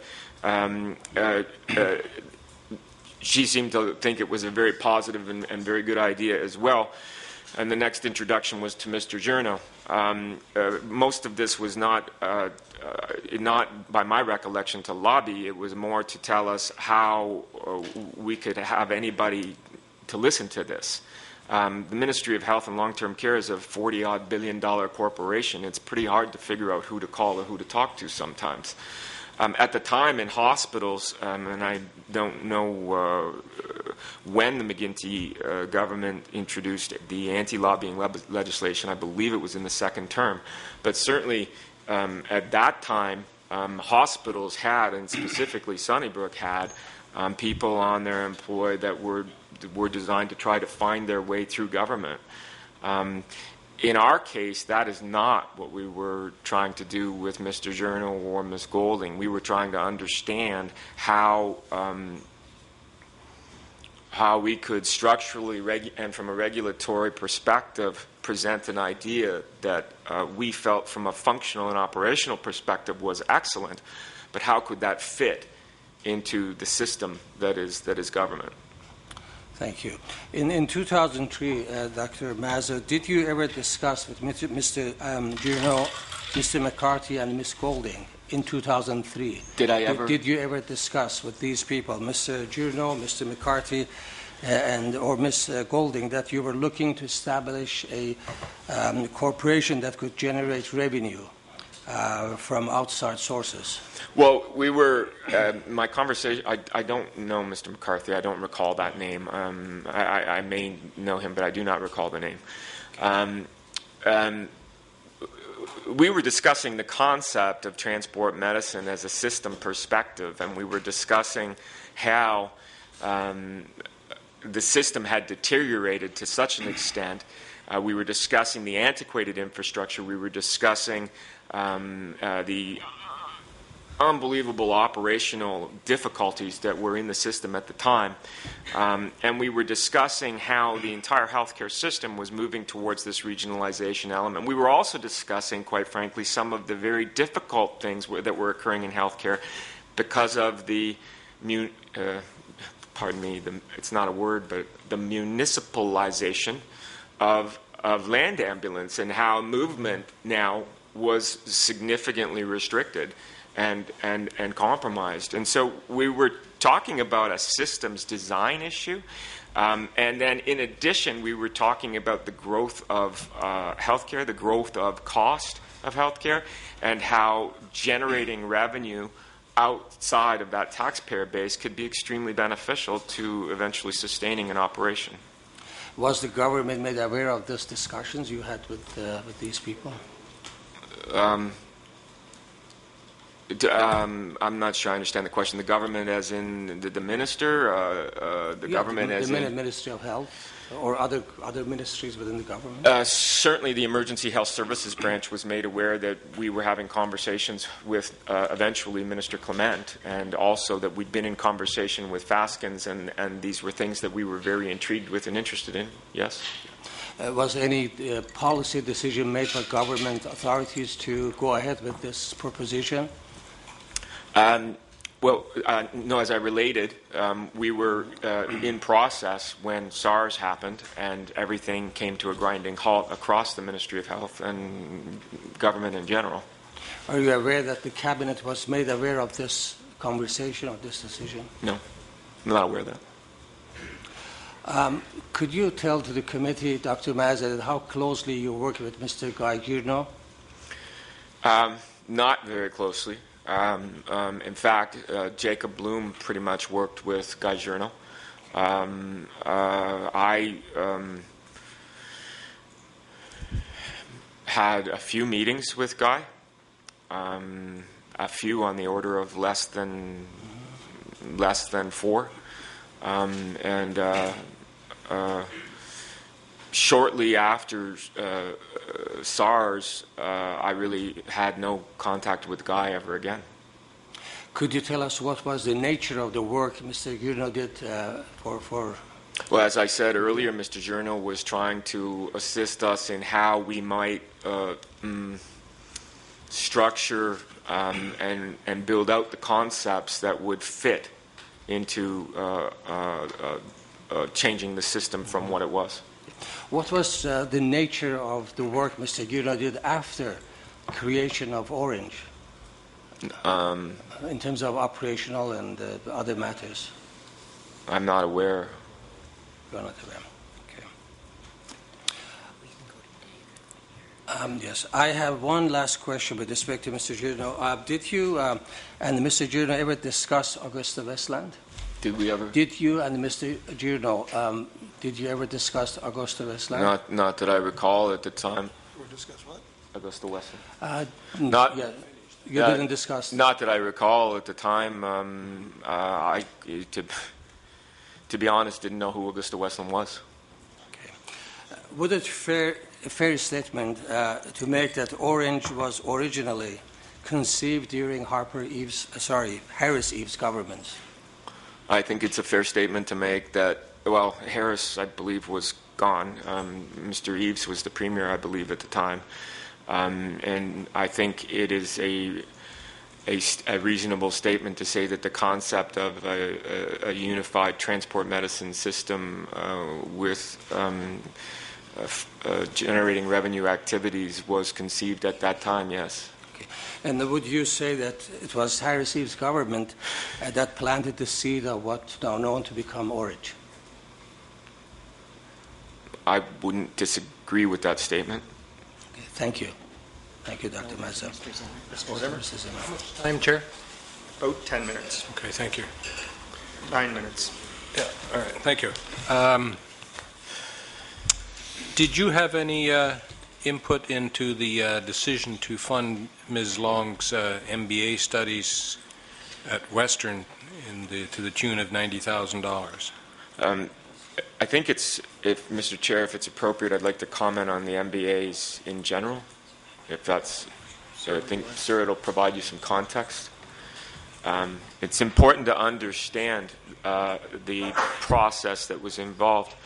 The board of directors was very anxious and concerned about succession at Orange. They were concerned about their dependence on certain key personnel, and they were concerned that there was significant difficulty in finding the right folks that would fit the culture and the high performance that was required. I tell you that background because they asked that I have our organizational development team work on a succession plan, and that succession plan had associated with it a number of activities to identify staff that could be groomed for future executive roles. But amongst them, this plan that came forward from organizational development had at its heart what was called the Leadership Academy. And the Leadership Academy was Orange's attempt and the board of directors' strong endorsement to identify staff from around the organization, the front lines, all the different departments that could go to leadership and be exposed to something that they quite possibly had not had. The Leadership Academy would take place over a year, and staff would actually be separated from their work to go to a location where they would go through course load, and it was something that we were, in fact, very proud of. That entire program was run by Human Resources and Organizational Development. In the board presentation to put this together, it was defined at that board that we would offer postgraduate education to the top graduates of that program, and those persons would be scored by a scoring system used in schooling, and the top graduates would be offered postgraduate education. The postgraduate education that was chosen would be based on what the organizational development team and the human resource team felt was most appropriate for that particular individual and their skill set. Ms. Long was nominated by her director, as were many others nominated by their directors. Each department had a certain number of slots, and she filled one of the slots from her department. She had an exemplary performance, as I was aware, at the course, scored very highly in the top of the class. I don't remember whether it was 1, 2, or 3. And accordingly then, organizational development brought her forward as a candidate for postgraduate training in accordance with the Board of Directors findings, the Board of Directors program. Money had been set aside for this entire succession initiative. This was something that was not unusual. It was something Orange was trying to do to build from within, and it was something that we'd seen being done in the hospital system. I myself was provided with MBA background. I was funded, supported to get my MBA by Sunnybrook. And so I guess that's a long-winded answer to your question, Mr. Zimmer, but I had no direct input into whether Ms. Long was selected for leadership, nor obviously could I have had input into her scoring so highly and so well in her MBA, in her leadership program that led to them offering that. Thank you. And just a follow-up question.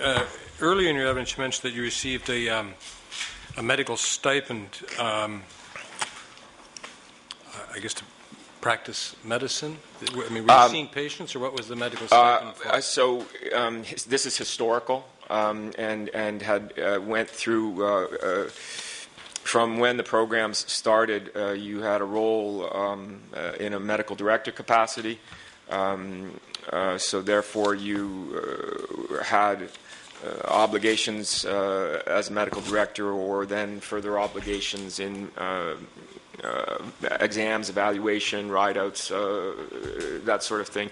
Effectively, Mr. Zimmer, actually, as a transport medicine physician, when you are delegating, you are seeing patients in accordance with the College of Physicians and Surgeons, but you're not billing through OHIP. And what sort of figure was that? What dollar value? I actually don't recall, sir. Large amount, small amount? I can't recall, sir. All right. All right, I have some questions about Mr. Bloom. Mr. Bloom appeared before the committee, and as a result of his evidence, I understand that the two of you met in 2002 or thereabouts when you were both at Sunnybrook. I understand that's correct? No, I did not meet him at Sunnybrook. All right. We had moved to I think that was when we, I don't remember the date, sir, but we had moved off-site from Sunnybrook. The air-based hospital program had moved off-site because Sunnybrook had no more room, and we were renting space somewhere just north of Toronto EMS's location. I can't remember the address. I apologize. But you Mr. met in Bloom, a Sunnybrook context? Pardon me? You met in a Sunnybrook context? We were the Sunnybrook-based hospital, but he was brought to me by a headhunter. Who said, you should meet this guy, you might be interested in him. What year was that? Roughly. 01, 02. All right, thank you. So in your earlier evidence, you referred to Jacob Bloom's departure from Orange, and I'm quoting you, maybe half an hour ago. Quote, after Jacob had moved on. That's what you said. And when Mr. Bloom was here, and indeed some other witnesses, there's some conflicting stories or interpretation about why he left Orange in 2007. So Mr. Bloom unequivocally told this committee that he resigned. Tom Levine, however, told the committee that Bloom had been fired by the board. When I examined Mr. Bloom myself, he was he equivocated as to whether he was fired or resigned, and then the answer was I departed, and it was unclear. So, in your view, did Mr. Bloom resign? Mr. Bloom did not resign. All right. Was Mr. Bloom fired? Would be great. Okay. Mr. Bloom was encouraged to move on in his career, and effectively then, I suppose, he was fired. Yes, sir. All right. I'll stop there, Chair, but I do want to pick this up at the next round. Thank you.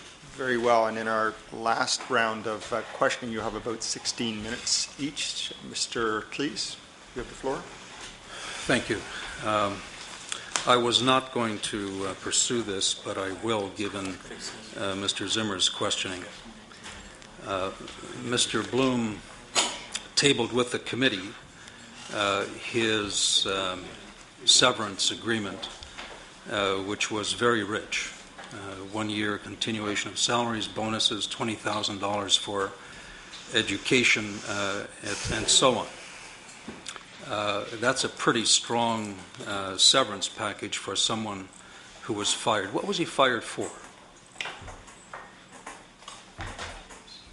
Mr. Bloom had some substantive personal challenges that he was dealing with at the time, and they had been going on for some time. Those personal challenges were affecting his productivity, and I had been urged repeatedly by my board chair to take this and to take some definitive action on this issue. I was concerned about Mr. Bloom's health. I was concerned about his personal challenges, and I probably delayed longer than I should have as his productivity was falling.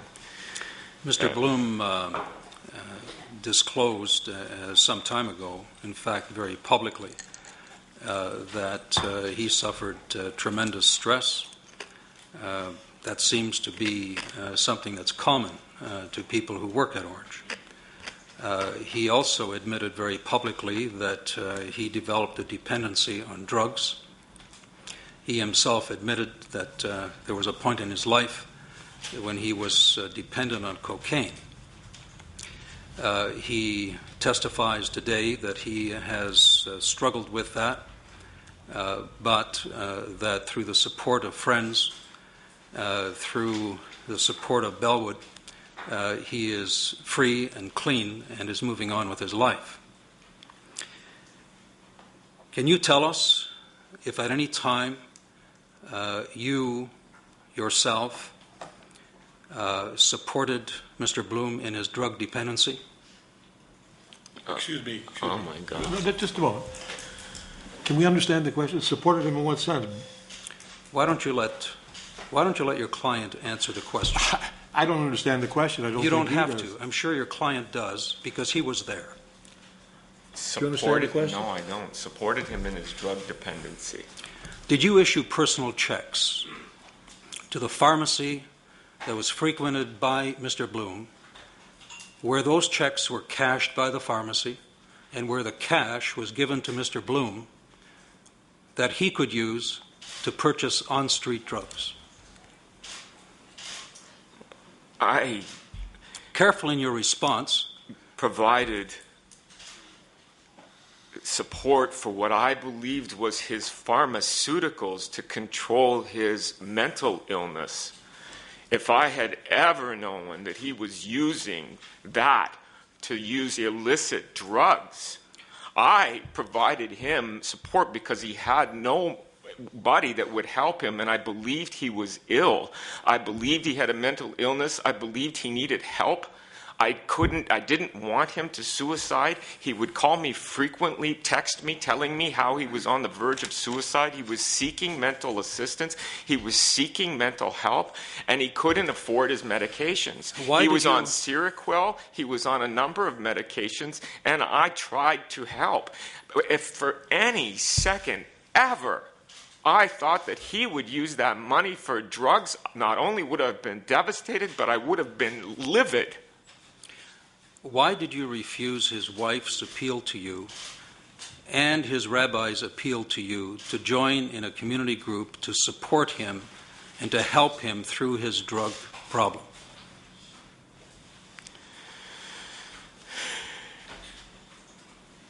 I tried everything in my power to help Mr. Bloom with his drug problem.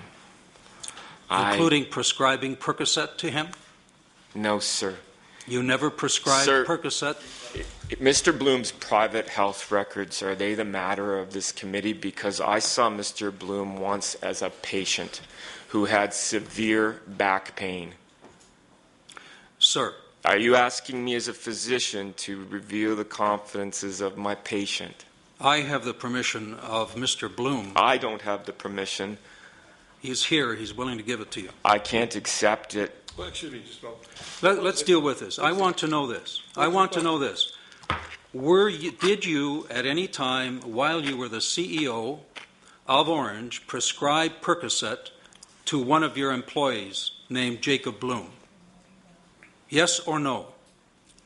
To the best of my recollection, I saw Jacob Bloom as a patient for severe back pain, which was incapacitating him, and I provided him with a very limited prescription, no repeats, for oxycodone, otherwise known as Percocet, and urged him to follow up with his family doctor. I had no knowledge at any time of his dependence on said substance at that time. I had no awareness that this was anything other than an individual coming to me for assistance and help, and I believed I was helping them. Did you make it a practice to provide prescriptions to employees? Sir, I only prescribed to patients or individuals with whom I had completed an exam, had an appropriate medical diagnosis, and felt appropriate about that. Was Jacob Bloom registered as a patient of yours? Sir, I saw him in that capacity, and that is why in my testimony here you heard me not wishing to speak about these issues. I saw him as, in that particular moment, as a patient, and I tried to help him as a patient. Later, when I provided checks to his pharmacy, I provided it that way because, quite frankly, sir, I believed that was the safest way to make sure that he was not going to use it any other way. I understood it was for drugs that he was prescribed by his physicians. Perhaps you could have been a little more cautious as a physician. Sir, to the best of my ability, this was a patient in need. He was a patient in severe pain. He didn't have anywhere else to go at that time. And as it was typical, I would only prescribe a very limited prescription, perhaps 10 or 12 tablets. And that was standard to restrict the individual from abusing the situation. And I urged the individual to then follow up with their family doctor. You didn't think that was a conflict. You were the employer.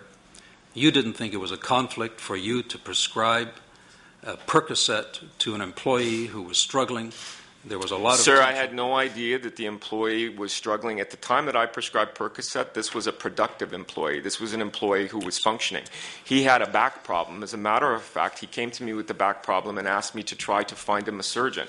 He asked me to try to find him a doctor that could help him. I actually connected him to doctors at the hospital in order to help him as well, sir.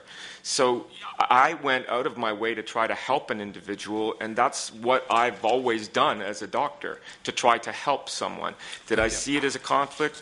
No, I did not, because I was treating him at that point as a patient in need. In fact, he went on a leave shortly thereafter to deal with his back surgery and back problems. Thank you. I'd like to move on to the document that was provided to you earlier entitled Investigations Concerning Air Ambulance and Related Services. It starts with page 9. There were some cabinet covers on here. On page 10 at the top of the page, there's a note. Do we have that document? Yes, you do. I gave it to you earlier today. Please note, the note reads as follows, and I quote, "Keeping in mind that this is a confidential cabinet document and was prepared by the Emergency Health Services Branch, I believe that's it that you have in your hands there." Yes. Thank you. If you would look at the second page, which is actually numbered page 10, the top note, I quote, "Please note that Orange's Chief Operating Officer indicated that, quote, a method of counting patients was mandated by the CEO with the intention of demonstrating an increase in activity associated with the transition of air ambulance from the Ministry of Health to Orange," end of quote. The result is that Orange has transported an annual average of 8.9% fewer patients since 2006-7 than it previously reported. This equates to more than 2,100 fewer patients transported in 2010-11. According to this document, the direction that you gave your chief operating officer was to fudge the numbers. Why did you do that? I have no recollection of any statements of that kind whatsoever, and nor do I understand why I would ever do that. Any funding that we received had nothing to do with the numbers of patients transported, and moreover, my motivation, focus, and interest was on why we couldn't get to all the people. So I was desperately trying to ascertain what was the number that we couldn't get to. I needed to try to understand it. There were no numbers that were in existence. Most of what I was trying to do was figure out what that number was. Part of my original study was to try to figure it out. That was not a very complete method. We tried to bring the Hay Group in to try to figure it out. The data was poor and difficult. We actually were in the process of trying still further to use surveys and physicians' assessment in the field to try and assess demand that was out there that didn't even make it to our communication center. Our focus was always to try to assume what was the number. I think the conclusion that everyone reached about that is that you wanted to make things look a little better than they were. No, I'd like to go on. That's not the conclusion that I. Well, that's not the conclusion at all. I believe that at all time the data and the statistics I was receiving were an accurate reflection of what was going on. Chair, how much time do I have? If you wouldn't mind adding all of that other time. You have 5 minutes. 5 minutes. I'd like to go through a couple of these references in this investigation report, because at the end, it really is all about patient care. That's why we're here. We're here because the Auditor General's report gave us serious concern that Ontario patients' needs were not being met. This document in front of us itemizes some 27 investigations in which Orange was the primary subject, 10 other investigations that were supplementary to that. There are an additional 45 events that happened subsequent to January 1st of this year. These are incidents that refer to operational issues at Orange, where paramedics were not able to take a patient on board because of the interiors. You dispute that, but that is what is in these reports. These reports refer to patients not being airlifted because there were not enough pilots. There are other incidents where patients were not able to be airlifted because there were not enough paramedics. There is a policy that had been put in place by Orange to down staff, to save money. And at the end of the day, this report, I believe, is a condemnation of how business was being done at Orange. I hear your defense of your vision. And I would be the first one to support a restructuring of an organization and modernizing an organization and ensuring that it is efficient. But I can tell you that what has happened here, and the question that I would ask you is, given the initial vision that you had to restructure this air ambulance service and to make it more efficient, how did we get to the point where that vision became so clouded that we ended up essentially wasting multi-millions of dollars? We ended up frustrating frontline paramedics, frontline pilots. I'm going to share an email that just came in at 2 o'clock this afternoon on my BlackBerry. I'm sorry to interrupt you, sir, but is there a question there that he can answer? I will get to it. I have 5 minutes left, and you're eating into my time. If you'll allow me to do this, I'm glad. I'm absolutely glad to do that. Here is the email that just came in at 2 o'clock. As I said, there are people watching. We still cannot. This is from a medic with 20 years' experience. We still cannot intubate a patient in the new interior. We also cannot do something as basic as sit a patient upright if they are short of breath.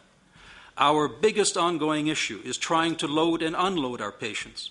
it takes 2 to 3 times longer to do this simple act. As well, when the first aircraft came online in Sudbury, he was advised of all the issues with the new interior.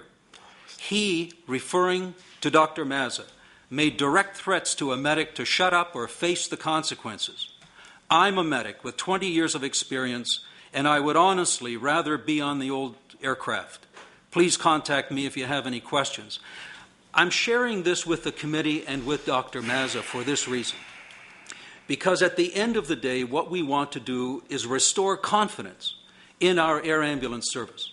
We want to ensure that we do have the best air ambulance service in this province. But something is wrong with the way this organization has been managed. Something is wrong with the structure, and we need to fix it.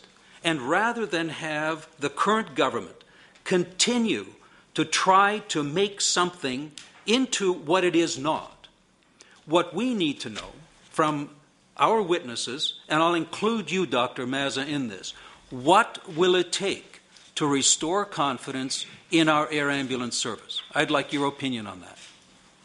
Is that the question, Mr. Chair? That is the question. So I'll let. We haven't seen that email. Who wrote it? May I ask? Let me tell you, I can't tell you, and the reason I can't Well, wait is a minute because now. Wait a minute. No, Wait I a can't minute. tell you because this is an we can- employee of You're Orange trying to impugn who is this man concerned on the about basis his of job. an email that you won't tell About- us who wrote? That's right. You know why? Because there's no whistleblower protection at Orange, which was recommended by the very report Okay, that Mr. was referred to Okay, by Dr. Mr. Mazza. Please, let's, That's why. Mr. Chair, if there was a question there, do you want to respond, Dr. Mazza? And otherwise, we shall move on to the NDP. To be honest, Mr. Cleese, there's so much that you have said. I'm not sure how to respond to some of the things that have come out in your discussion have been very wounding for me personally. I'm sure that's not your intent. I believed, and I still believe, in what we were doing. I thought that the interiors were designed with tremendous input from paramedics. I asked the union to bring forward the 2 paramedics. I asked the doctors to bring forward a doctor. I had no input myself, sir, into the design. I was not involved at all, nor did I demand that I change anything. When the design came back, I brought it to the board of directors and got it approved. I already indicated I was not aware of the design challenges, particularly regarding airway and CPR. I became aware through actually frontline staff informing me. This was late, and it was after the London introduction. I knew there were some vibration challenges. I was told by the aviation department that was being dealt with. Any and all issues that came forward, I was told they were either educational issues and or minor issues that could be dealt with and improved. When I became aware that there were more significant concerns, I immediately asked my chief operating officer to focus his utmost attention on this issue, which I believe he did. I would counter the individual who is writing you that email. The system is never perfect, and Mr. Cleese, I'm sure you'd tell me it's far from that now, but that is certainly what I was working towards, to try to improve it. I have done the best I can. The only other thing I would say is that an organization that I worked with for some time in the West actually took 4 years before they could even get their helicopters in operation due to interior challenges. It is not an easy solution. I thought that we had done a very good job. I thought that my operational people had informed me that they had ways to deal with the shortcomings. I thought that the future looked brighter because the shortcomings had been identified and we were going forward. I believed that the issue of continually taking feedback and and trying to improve on something was what I was dedicated to do. It's what I believed in, sir. Mr. Chair, the can I ask you NDP. something? Yes. First of all, I want to apologize to you and to Mr. Cleese for my outburst. But in a court of law, that kind of cross-examination is not permissible. You cannot cross-examine a witness on a document you will not identify. And with the greatest of respect, if that line of questioning is going to form any part of this committee's decision, I insist on receiving a copy of it on behalf of Dr. Mazza. Thank you for your comment. We'll move on to the NDP. Go ahead, Ms. Thank you. Galanis. I have a couple of loose ends, as I think this will be my last rotation, our last rotation. You're okay, Dr. Mazza? Yeah. You're good? Okay. You've mentioned that after the audit was done, that you formalize quarterly meetings. Do you want a minute? It's okay, ma'am. Go ahead. Okay. That you formalize your meeting and you started meeting more formally on a quarterly basis. Yes, ma'am. You remember what I'm talking about? Do you remember if minutes were kept of those meetings? It's my recollection that minutes were kept of those meetings. Okay. I will ask the clerk to make sure that we get a copy, please, of those minutes. I was not present at those meetings. You were not present? No. Okay. Who would attend? My Chief Operating Officer, Mr. Lapine, I believe, Ms. Renzella. I think that often Mr. Farquhar. I'm not sure of others. Okay. Sometimes it depended on what the various issues were. Okay, no problem. If we follow your budget from the time the air ambulance got divested and started and through Orange and all this, you were quite successful at being able to increase your budget a little bit year to year. In one particular instances, you were successful in getting a $2.5 million increase to your annual budget based on the needs for salaries. Was the negotiation of your budget and your yearly agreement, was this something you negotiated yourself? Or? No. No? No. The ministry has a fairly rigid process involved in that involves a rolling 5-year plan.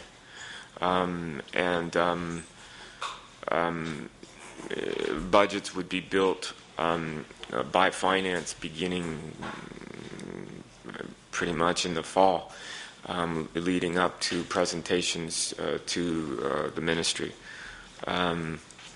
In the beginning, the budgets were always brought forward, but there was a consumer price index-based increase or an escalator that was in the original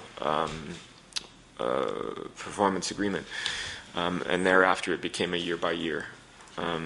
So did you have any dealings yourself with the ministry trying to get resources for Orange? Of course, when budgets were looking even worse and were difficult, then it would always, not with the Emergency Health Services branch. In one particular occasion, and I only really remember the one, trying to convince the ministry that the HST was a substantive impact on us because of our aviation exposure, and was there a way for us to deal with that, since it was sort of a, here's the funding envelope, but we're going to take it back with the other hand. That's the extent of it. I suppose the only other time I was involved in was with the critical care land transport system, but that wasn't about funding. That was just about a system. And did the ministry refuse to cooperate with Orange, or what happened? Regarding what, ma'am? That particular example. The HST? No. Oh. You give the, well, let's try, sure, with the HST. How did that settle? It didn't. The didn't? ministry, no. You had to pay just like everybody Yeah. else? Yeah, there was no, yeah. Okay. Do you remember in your relationship with the ministry, either asking for permission or asking for resources, how did that go in general? I think the Emergency Health Services branch always worked to its best ability, is my opinion, to try to get us what we needed. Mm-hmm. But the reality was there really wasn't any resources. Resources were extremely constrained, and so usually that was didn't meet with any success. Okay. Or not much. If we look at the other way around, if the Emergency Health Services branch came to Orange to gain access to program services data, would they have had difficulty getting this? Not that I'm aware of. No. We would have provided whatever they asked for. And did they ever come to you requesting information, or was it always to Mr. Lapine or Renzella? I didn't. Yeah, it's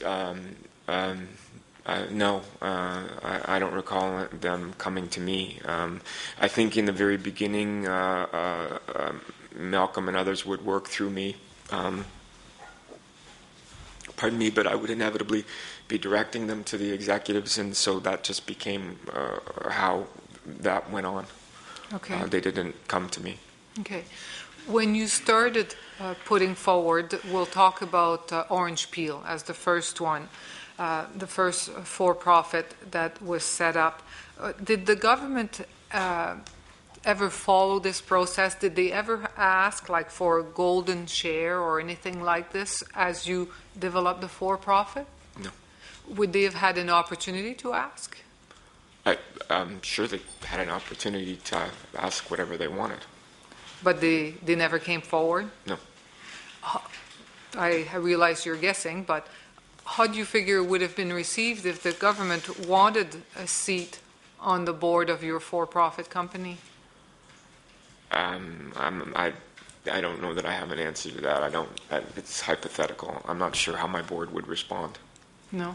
It was never discussed? No, it was never brought up as an issue that anybody was interested in, so that's why I don't really have an opinion on it. For me to form an opinion here right now, I think is not appropriate.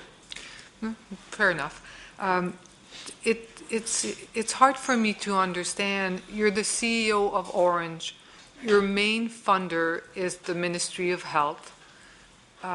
You decide to go with this, what I will call blast briefing in January of 2011, and yet yourself as the CEO don't attend. You send counsel, you send the board chair. I would absolutely see the board chair there. How come the CEO did not attend? The only answer I have is it was determined by the chairman that he wanted to lead the interaction, and Mr. Lapine was there for operational support and counsel. I don't know. Does it sound like your board was taking away some of your power? As a CEO, you should be the one representing your agency, especially to your main funder. Well, I suppose, ma'am, this is something that I've been painted with, as if I wanted power, and that's actually not who I am. So I was never concerned about my board taking my board, the chairman. I just refer to it as mine as you were saying that. The board was very close to me on everything. I would bounce ideas off the chairman consistently and constantly, and others. Another good example of not being concerned about you used the word power being eroded. was that the chairman of the finance committee interacted directly and often with the CFO. I was not present at that either frequently. I didn't see that as it wasn't a concern for me either. I understand your point, but I did not feel eroded and I did not feel challenged. I felt that the chairman had the best interests of Orange at heart, and so did I. And I felt that Mr. Lapine also had the best interests of Orange at heart. So then why would you send a lawyer to talk to the government? The structural, this was purely educational. It was because to explain the structure, to explain the issues, I learned a long time ago that probably the brightest physicist on the planet can explain what a black hole is to my 13-year-old. I can't. So sending counsel in was to try to find, since they knew the situation so well, the structure, the issues, questions that might come up, they would be the best ones to explain it in a very in-depth manner. So it was in an effort to provide as much appropriate information as could possibly be provided. So it didn't worry you that here you were the CEO of what was becoming more and more complex organization. Certainly the corporate structure is very complex. I still don't fully understand some of it, and I've been dealing with this, it seems like a very long time. So here you are, the CEO of this organization that has this complex corporate structure, and there are people that understand the structure better than the CEO. There are people in the organization that understood a lot of things better than the CEO. And it was the nexus of medicine and aviation, and I understood medicine very well, and I had a reasonable background in understanding business, but I would never put myself as an expert in strategic finance. I didn't understand accounting as well as the accountants did. I certainly didn't understand law or legal issues as well as the lawyers did, and importantly, I didn't understand operational aviation specifics the way that the aviators did.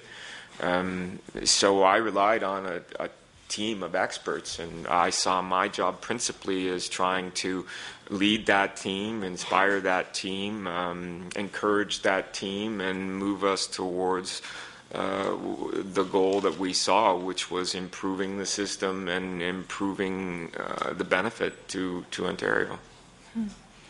And you figure you would have had things turn out differently. You figure you would have drawn the line at some point and say, this is too complex for nothing. What we want to do is provide good medical transport, try to generate some profit, and what we've got going here is way too complex for nothing if a reasonable person spending quite a bit of time cannot understand what's going on. Why is it so complex? So the question is, would you have drawn the line at some point, or would you have continued? I think my vision was, and the ideas that the board believed in were that we would be successful in generating revenue globally and bringing that back and improving the systems and services in Ontario. That was what we believed. If that was not panning out, if that was not, we wouldn't have continued down that path. It's kind of a roundabout way of answering you. No, good enough. Jagmeet. Sure, thank you. In retrospect now, hindsight's 2020, looking back, what were some of the, in Orange, what are some of the key things that you recognize now with hindsight that could have been fixed or could have been improved? With Orange or yes. with with all of it, yeah. Yeah. I think in hindsight, I would be much more focused on ensuring that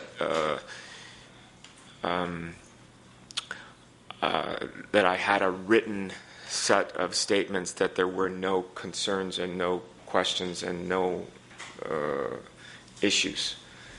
What I mean by that is that in briefings and et cetera, I would probably demand in my future that I see somebody signing off on that and saying, I agree that I understand, and not just depend on words.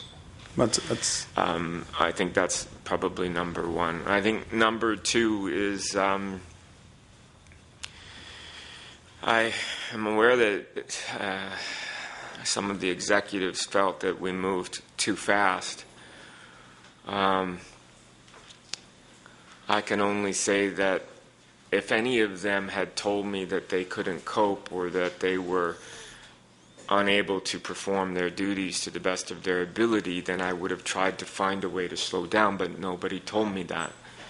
I was driven by a focus on people that weren't getting service that they needed because we didn't have a system that could meet all of their needs. I was driven by the numbers of what we'd seen in the gap and what we believed was a gap in service. And so I was very focused on that. If I had to say, I wish that I could have seen more clearly, perhaps, that even though they weren't telling me that they were overwhelmed, that they perhaps Who do you mean by were. they? The executives. Okay. Even if they weren't telling me that because they never told me that they couldn't do more or that we were moving too fast. I wish I could have seen it, and I wish I could have perceived that and slowed things down. I regret that. Okay. And we'll now move to the government for your last 16 minutes. Go ahead, Mr. Zimmerman. Thank you, Chair. Just very briefly, I just want to finish up on a question about Mr. Bloom. So I listened to your testimony, and you talked about that you genuinely wanted to help. You were trying to help Mr. Bloom with his issues that he was dealing with. And then eventually the relationship deteriorated because you did earlier, in answer to my questions, say that eventually Mr. Bloom was fired. So what caused your attitude to change from one of, I want to help you, Mr. Bloom, to, I'm sorry, we've got to fire you? No, the timing is wrong. Okay. None of us really understood the depth of the problem. We didn't understand that the issue was as grave. We understood that there were a lot of personal challenges, but we didn't understand that the substance issue at all at the time. There was some productivity challenges, and we thought that we could work in a mediated process to try to change workload, to alter workload, to move forward, and we did all those things, but it wasn't helping. HR tried a number of ways of encouraging or helping, and as I said, I was under a fair bit of pressure from the executives who were increasingly frustrated, and the board, and so we then moved to Mr. Bloom's moving on. Right. And the issue around me wanting to continue to help is I did. I tried to stay in touch. I tried to stay supportive to the best of my ability, and that included trying to help, as Mr. Cleese described, pay for what I thought were legitimate pharmaceutical pharmaceuticals at a pharmacy that I even had the check brought to the pharmacy and given to the pharmacist so that it was appropriately utilized. And what motivated you to continue with your efforts to try and As I care about people, and I was sad that I said we didn't know about the issues were as deep as they were, but it became clear in his departure that those issues were extremely deep, and they concerned me greatly, and I saw another human being in trouble, and my tendency is and has always been to try to reach out, to try to help. So Mr. Bloom gave some evidence here before the committee recently, and in his opening remarks he said, quote, he complimented you. He said, quote, Dr. Mazza had the necessary personality to drive the breakthrough of inertia that the air ambulance, the old air ambulance system program, found itself in at that time, end of quote. That was his position a few weeks ago here. And yet Mr. Bloom's position on a story that appeared February 7th, 2012 in the Toronto Star, reported by reporter Kevin Donovan, quotes Mr. Bloom as saying this about you, sort of the extreme opposite, that he saw you, quote, he saw you use, quote, public money for private gain, end of quote, and called you a, quote, monster, end of quote. Can you offer any insight what was going on in Mr. Bloom's mind here? No, sir. I was deeply hurt by what was written. I was deeply injured and surprised. I was not aware. I thought I had helped him. I thought I had done the best I could to help him, when even my human resources vice president told me to stop trying to help. All right, thank you. And my last question is, looking back on this whole exercise, there are probably lots of things that you would do differently, but what do you think is the single most important or significant thing that you would do differently if you could wind the clock back?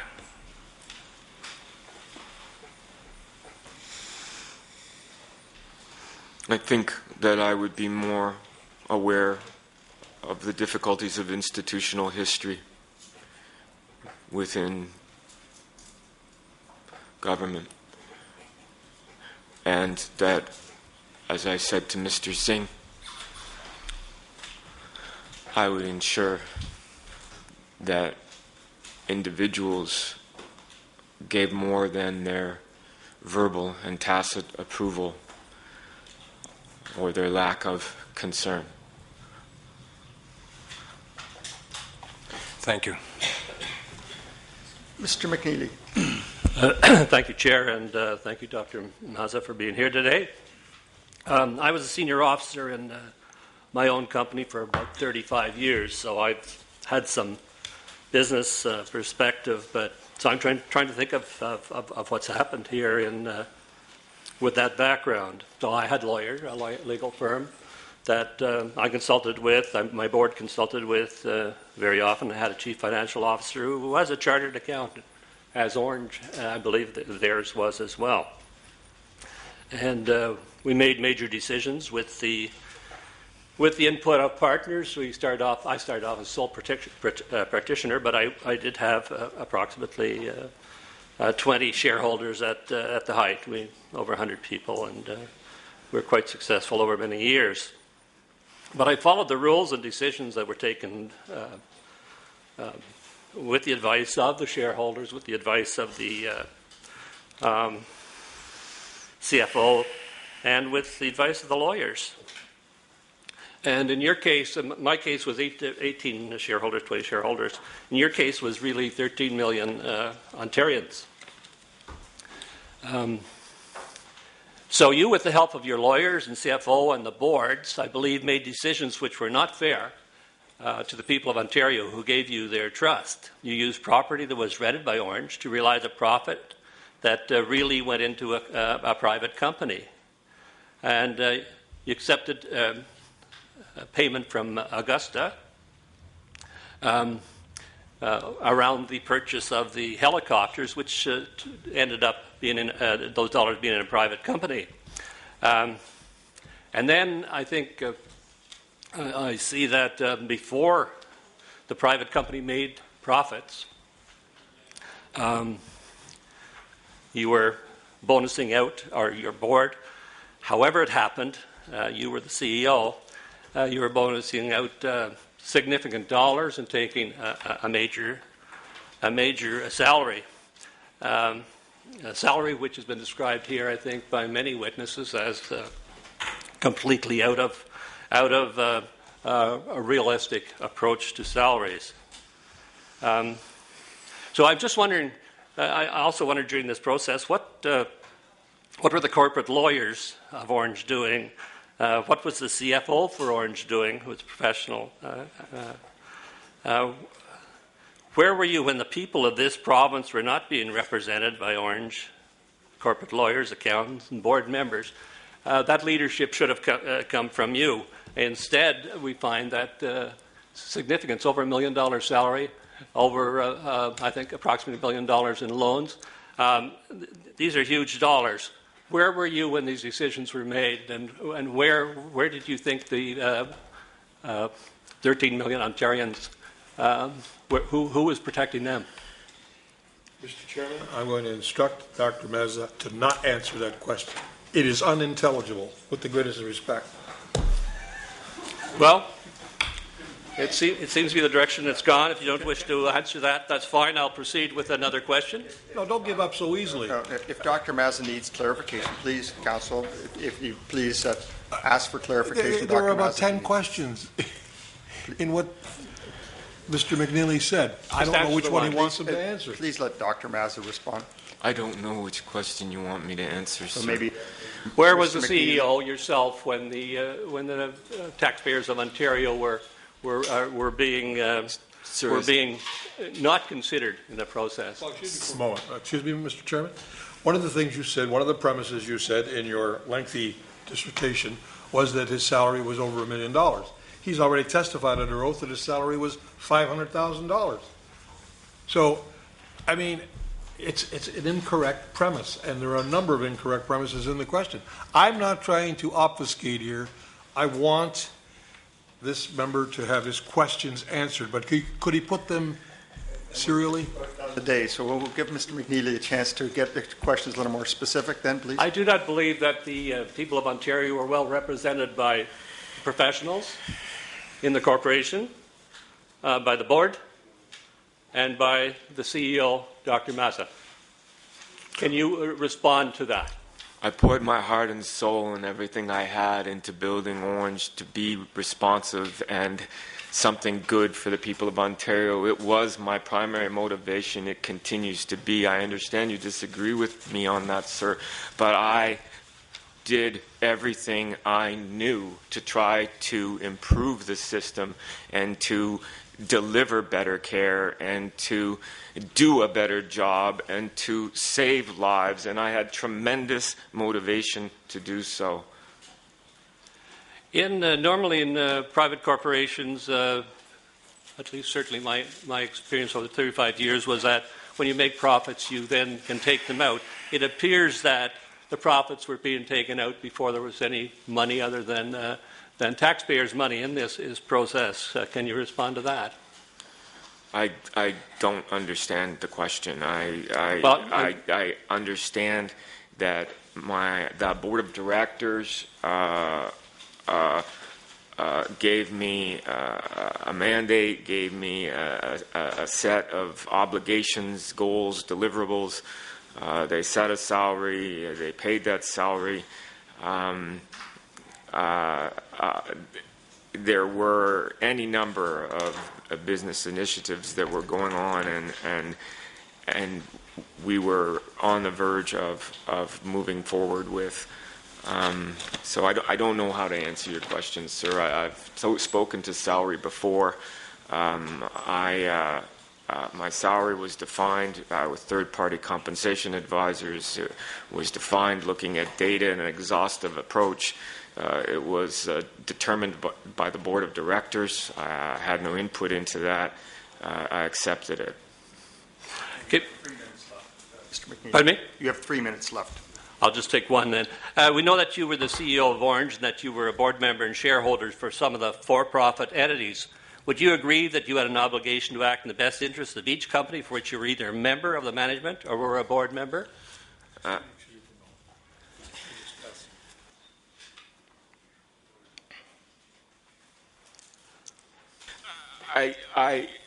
I'm confused by the number of questions that just came out there. Again, I apologize. I'm exhausted. I was not on the boards as a voting member other than one, OGMI. I did not have shares in anything other than OGMI, and that was a holding company. That was a determination that was also made by the board of directors with counsel and third-party compensation advisors. I'm not sure if I answered your question or not, sir. I think I will leave it that. I just end up with that, that when you're on for-profit and for not-for-profit, and you're wearing those hats, different hats, that's a problem. But I will go now to Ms. Sandals. Would like to have the last 2 minutes. Yes. Let me take a crack at this the other way around. You've testified many times over the course of the day that your primary motivator, your primary focus was on serving the people of Ontario. So I'm wondering, with everything that's happened, with everything that's come to light through the Auditor General's report, through the media, through the committee's hearings, with the benefit of hindsight, do you think you owe an apology to the people of Ontario?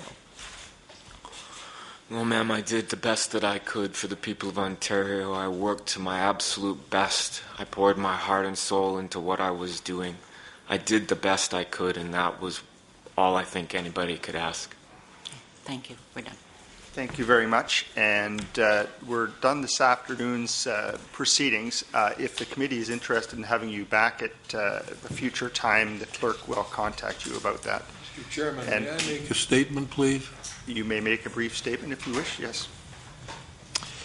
Much has been made of the Auditor General's report, and he's here with us. I don't mean to embarrass him, but I urge you to read the report of Alfred Apps, in which he deals with the shoddiness, I'll call it, I don't know that he used that word, of the Auditor General's report. If the Auditor General's report is going to be used to somehow impugn Dr. Mazza, I ask that Mr. App's report be studied. It's 88 pages long. Okay, that's fine. Mr. App's report, I'm not going to allow you to attack the Auditor General. Mr. App's report, it has been delivered to us, and all the committee members will have an opportunity to read Mr. App's report, and I appreciate you making the comment. All right, and, just one other thing I want to say. There was a reference made by Mr. Cleese to a note on page 10 of this document here, investigations concerning air ambulance and so on, and it reads as follows. Please note that Orange's chief operating officer, not Dr. Mazza, indicated that, quote, a method of counting patients was mandated by the CEO with the intention of demonstrating an increase in activity associated with the transition of air ambulance from the Ministry of Health to Orange, unquote. The result is that Orange has transported an annual average of 8.9% fewer patients since 2006-07 than it previously reported. And I won't read the rest of it, but somehow this was interpreted by Mr. Cleese as a suggestion that Dr. Mazza asked someone to fudge the numbers. There's no such thing in here, sir. Sure is. Read Okay, it we read it don't carefully. need to, Read the, this- read the We're not rest going of... we're not going to go through the testimony place by place. May I just speak? Yes, go ahead, Dr. Mazza. The data inherent in this industry is difficult and challenging, and the points of capture are difficult and challenging. I never knowingly, willfully, or otherwise asked anyone to change data for some kind of benefit. I have spent a career trying to figure out what the correct data is and how to capture it. Okay, and thank you, and if the committee is interested in having you back, you will hear from the clerk, and thank you very much for coming before the committee. I know it was a long day. The committee is adjourned.